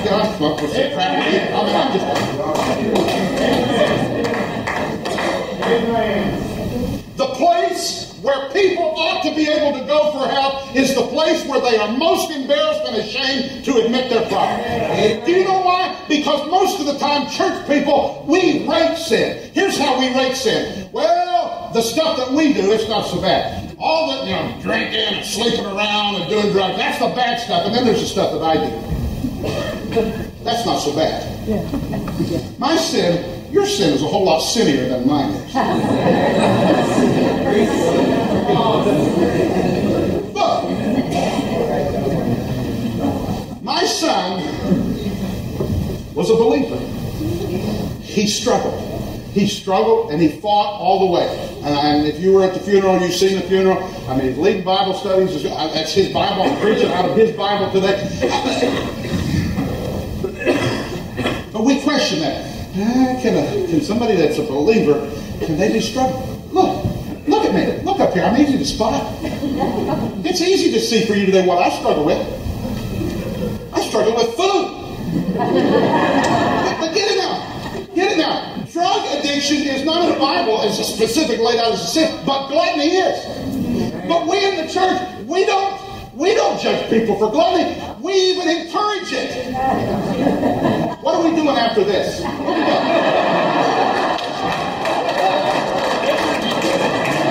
Am I right or am I wrong? We make jokes about it. And I do it. And if I guarantee you, if I die tomorrow at Millicent's Chicken House, if I die of a heart attack while eating a chicken leg at Millicent's Chicken tomorrow, with gravy stuck up in my veins, clogged them up, and I keel over at the table, I guarantee you nobody's going to come around and say, no, he was a food addict. You think he made it? See, because we raise sin. You have to amen it or not, it's true. Amen. We get on the phone and run somebody down and talk about them. Can I tell you that in the book of Proverbs, there is a list of 7 things that the Lord hates? Can I tell you that alcohol is not on that list? I believe it's wrong. All kinds of other. But gossip is the thing that God says is an abomination to him. Amen. See how quiet it gets? I'm telling the truth in church. And some of the chains that we talk about breaking is not the addict's chains, but some self-righteous people in our churches who think they are right when they're not right themselves.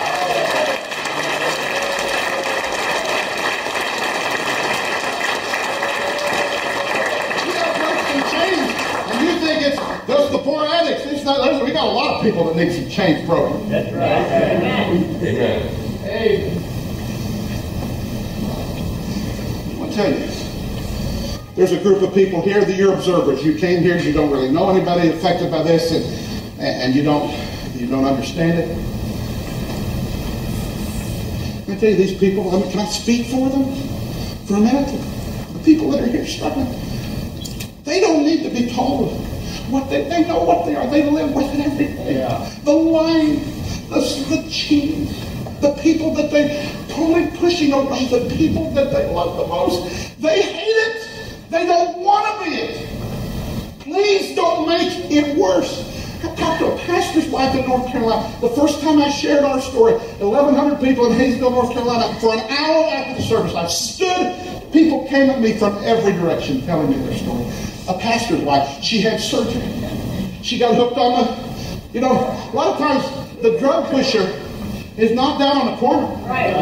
I don't know how many people in our churches they start, I had a surgery, and I got a prescription, and then I got the second prescription, and then it's all over. But this pastor's wife, she got hooked. She started stealing to support her habit. She got felony. She went to jail. And she said, I'm clean now for a year. And tears streaming down her face. She said, but I can't even give my testimony in our church because the ladies of the church came together as a group when this happened and said, you are a disgrace to this church and you have ruined your husband's ministry. At a time when she needed the love of God. I talked to a pastor down south. He called me. He said, my son is hooked on heroin and I can't even tell my board because I'm afraid they'll fire me. Because I don't have my house. And God help us. God help us. There's a lot of chains that need to be broken. But some of it is through the ignorance of people who claim to be Christians. Stop right sin. And through the audience, I want you to know there are some people here that love you. And listen, you're the worst. We're all on the same level with it. We're all sinners. You're not bad people.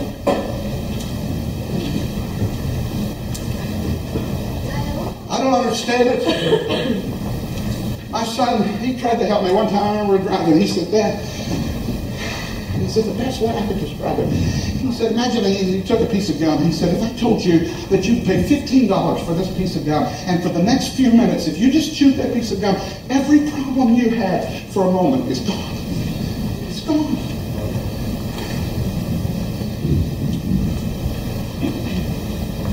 The addict. There's families here, families of addicts. I'm going to tell you real quickly. And you need to hear this. You are not bad. Amen. And you're not bad moms and dads, grandmas and grandpas, brothers and sisters. You're good people. You're people that care, and you love them. Yeah. And you need to know it wasn't necessarily something that you did. Things just happen. People make decisions. And listen, it can. I'm telling you, here's the way I can describe it. And you know, if you don't understand this, you don't. But if you are here and you are a family man, you understand it. It's just like I compare it to somebody going off to fight war. Listen, when a soldier is deployed, their family is deployed for the whole time. Life is never the same until they get back. It is just like that for a family of people who love an addict. Life is never the same. Amen. John Murray, who spoke so eloquently up here, he was standing in the back at our son's funeral, and somebody said to him with me up in the pulpit preaching my son's funeral, he said, how can he do that? John said, you don't understand. He said, the hell This is the easy part. The hard part has been the last 5 or 6 years of nothing. To the families, you just need to hear that. You're good people. You're doing the best you can, and we do the best that we can. And if you're here, if you lost somebody, God loves you. And I don't understand it. Somebody says, you're mad at God. I've not honestly not been mad at God, because I see God at work through all of this. It was my son's desire to help other people. And I feel like now we are doing that. That's why I use his Bible anytime I share the story. And I could tell you 2 weeks after he died, in revival in Raleigh, North Carolina, a woman named Stephanie Smith, been on meth for the last 20 years of her life.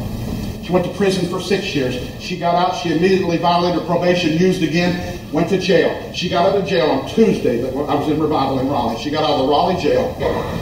And somebody invited her, said, you got to come into our revival. And she had no intentions of coming to church. Said, this guy, his son, died of heroin overdose. And she came to church.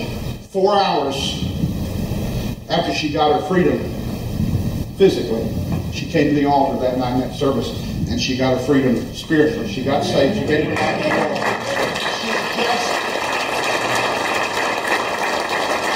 She texts me all the time. She just got her 100-day first time ever in her adult lifetime. She now has she's getting her house, a trailer. She has a relationship with her 18-year-old daughter. She said, I can't explain it, but she said, your son saved my life, because she said, I don't want to disappoint you. I don't want to hurt you. And so that's what keeps me. And I said, hey, whatever works, prayer, God, and whatever it works. God is using this. But then I got to do this before I close. I want to talk to the potential addict. This is a victim's addiction impact. I'm going to give you now in the last few minutes a victim's impact statement. There are potential addicts, young people, and not just young people, as the coroner has stated. It could be you're headed into surgery, and you're going to get a prescription, and you're going to face something you have no idea what you're going to face. To our young people and everybody else, here's the thing. You're going to get tempted with something, and somebody's going to say, it's no big deal, just once. My son, it started with a beer. Listen, lots of people drink beer. Lots of people, they live their lives drinking beer, and it doesn't affect their life. But there are things that work. And addictions, and again, there's a spiritual side to this and a physical, and you've heard both of those, and there's truth in all of it. There are other things that work that you don't know. You could be more acclimated to being addicted. You are playing Russian roulette. I'm telling you, whatever it is you start with. Start with a beer. And then it went to pot. And suddenly the pot doesn't work anymore, and now it's pills. And I remember at that time when we knew we had a problem and we're struggling through all this mess, I remember him saying to me, he said, yeah, talking about somebody that was on needle, shooting up. He said, yeah, when you start shooting up, it's all over. See, in his mind, even then, he was justified. I'm better than a person that's shooting up because I haven't got, you know, I can still handle this. But guess what? Next it's cocaine. And next it's heroin.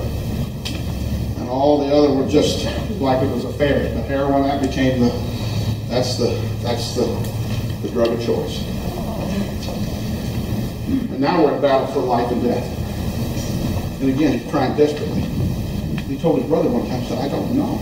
He was in jail at the time and said, I don't know if I can do this.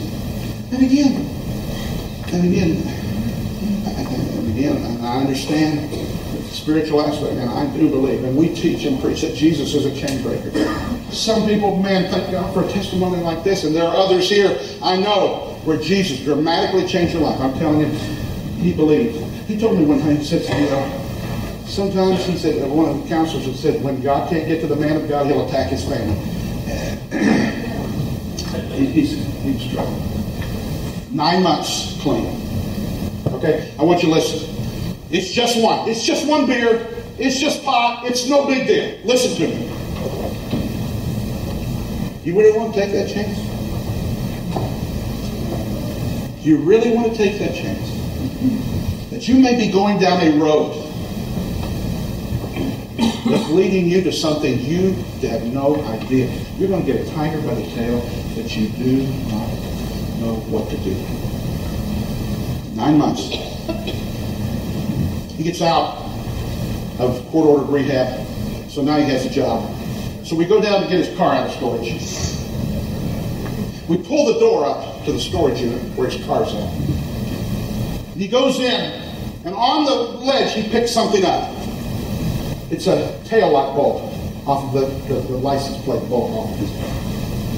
He stands there. He said, the last time I was in this storage unit, Dylan Berge, his friend from Burbank, Dylan Berge and I changed the light. He helped me change this light. He's holding it, looking at it. See, when my son went to jail, Dylan was going to rehab, but he said, I'd use just one more time. And when they went to get him to take him to rehab, he was there. And my son's looking at that light, thinking about the last time he stood there. And now Dylan's gone.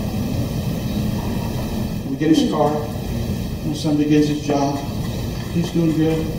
I'm in California until the Friday night. I'm on the phone with him for over half an hour. He's thinking about somebody getting him into, he's looking at a new job in construction. He wasn't really happy with the job that he had. No indication. I had no indication he was fighting. Those same demons were back. He was struggling. I had no idea. I'll live with that the rest of my life. If I'd have known, I'd still be on the phone with him. I think I had my car in California. And I would have drove. And I didn't know.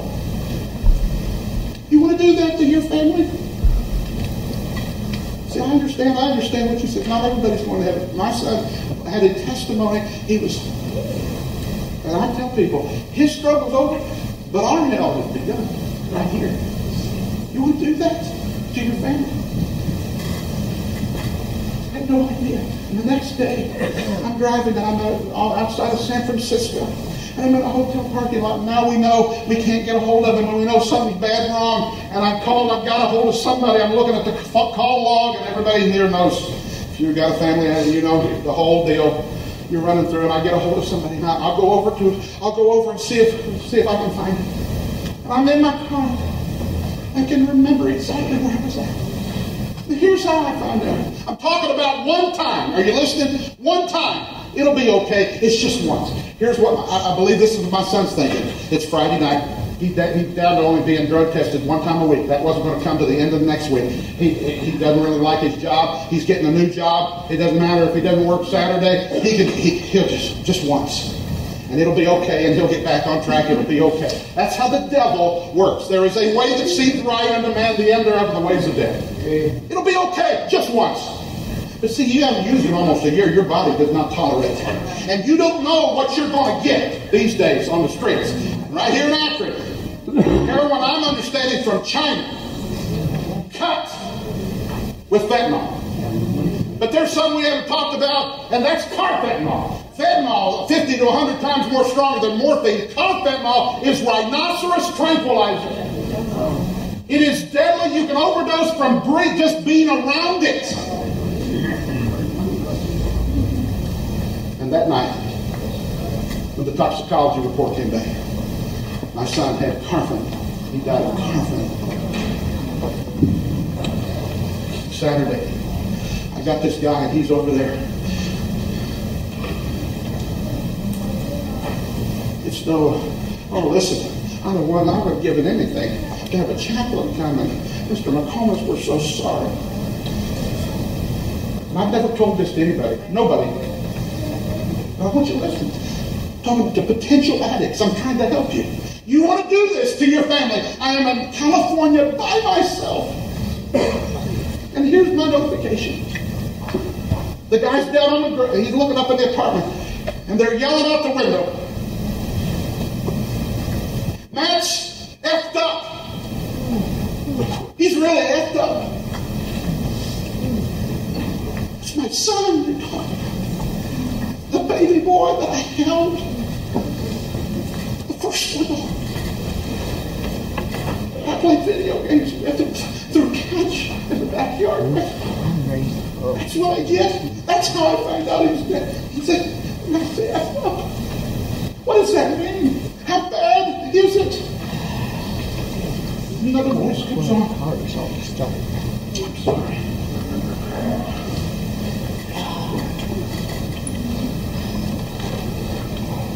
Do you want to do that? Do you want to play Russian roulette with your life? It's just a beer. That's where it started. You want to take that chance?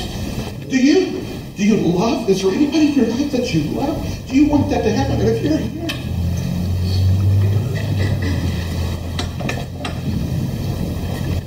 we went to Murray's. We did not show him.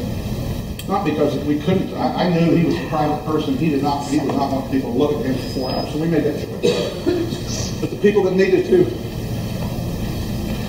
we went to view. It brought my wife comfort. It did not have the same effect on our youngest son and I. We couldn't. And I was like, when I walked out of Murray's funeral that night, I said, I am quite sure that there is nothing that life will ever throw my way that I cannot face if I can do what I just did. One other thing I remember, we're coming home, funeral's over. The three of us are flying back. We're in Cleveland Airport. And you know, there's something they can do with the flowers off the casket. They can save them and dry them or something. So my wife, she has roses drying up, withered flowers, and she's so protective. She doesn't want anything to happen. It's because she's all she's got. She's not going to have any grandkids. She's got a couple of dead flowers. She's protected. Her birthday was 3 days before he died. He'd sent her yellow roses. I went a few weeks ago. It's been 3.5 months ago. I went into her office at her work. And those roses, dead, wilted. I said, why do you have those? She said, they're from that. It's the last thing I'm ever going to do. Do you really want to do that? Do you want to take your life? It's not just about you. Amen. So you remember this. I don't want to talk about that. You remember this when you hear those words. It's just one beer. It's just pop. It's no big deal. It may not be a big deal, and you may go on with life, and it may be something that you have no idea what's it and where it's going to take you. But here's the good news. I refer back to what I started with.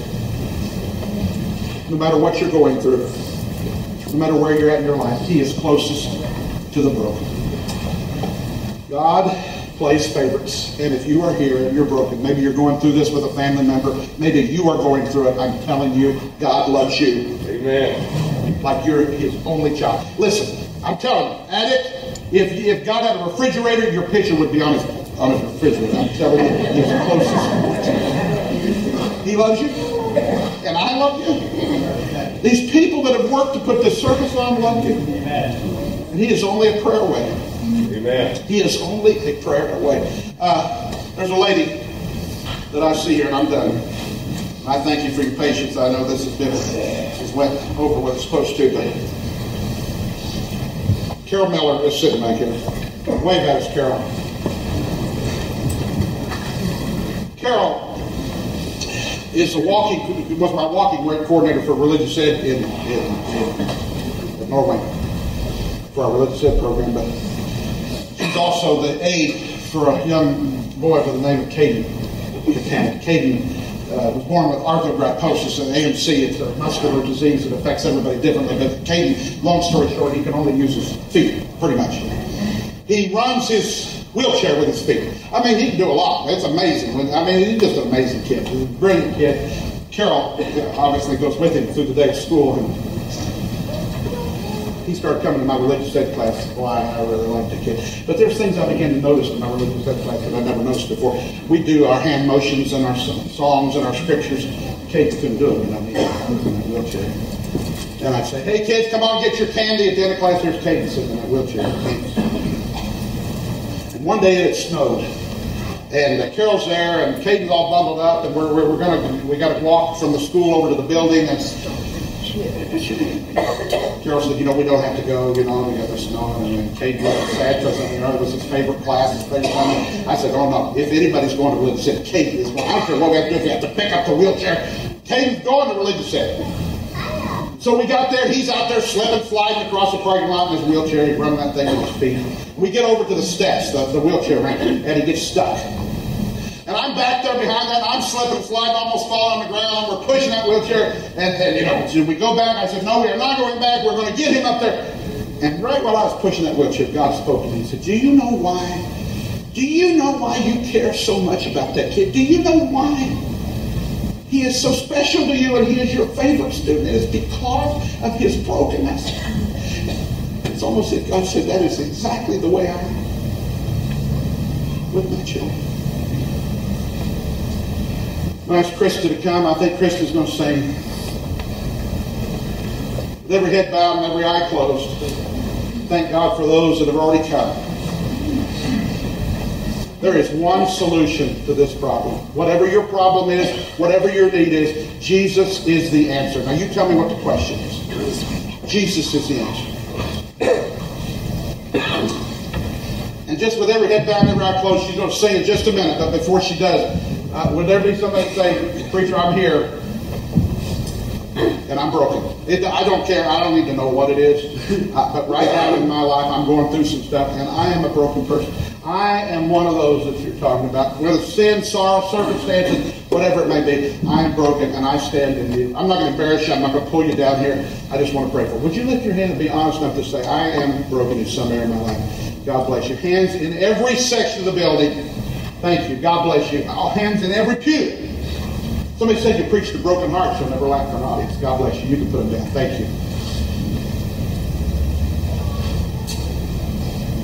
With every head bowed, just before we pray, with everyone, and this is between me and you, and I want everybody else to say that between me and you. I promise you, I'm going to pray. I'm not going to embarrass you. I want to pray for you. Somebody that loves you and cares for you. Would you say, I'm here and I'm struggling with an addiction in my life? Honestly, it's a good policy, especially at church. It really is. It's where it starts. Would you lift your hand just to pray for me, preacher, when you pray? God bless you. God bless you. God bless you. And you. God bless you. Thank you. You can put it down.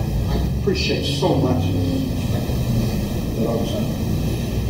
Would everybody say, I have a family member I'm concerned about right now that's struggling with addiction? Pray for them. Would you lift your hand? Hands all over the building. Thank you so much. I'm telling you, I'd like to introduce Jesus. He can do it. You've heard testimony from an ex, a recovered addict. You just heard testimony of what he can do. Some have already prayed. You've tried it your own way. How's that working out? Why don't you give Jesus a try? Family members, do you care enough? I know you care. How about talking it over with Jesus today? That's what this service is all about. That's what it's been meant for. God is speaking to you, I pray. Jesus. Lord, you've seen hands. More importantly, you've seen hearts. And God, now I pray in this invitation. Lord, I just think there's some folks that just need to bring their brokenness to you. Talk it over with you. God, I pray that you'd meet the need in this invitation in Jesus' name. Amen. As we stand, Christmas sings, God is speaking to you. You know somebody, you love somebody, you love them enough just to talk to the Lord about them. Or if you have a need, whatever the need is, she sings. God's speaking to you. The altar's open. It is a place of rest. It is a place of refreshment. God is speaking to you. He wants to help you. Do you care enough just to say a prayer? I don't care if you go here to church. He wants to help you. Somebody will pray with you. You will not pray alone. That's right. You're doing right. God's speaking to you.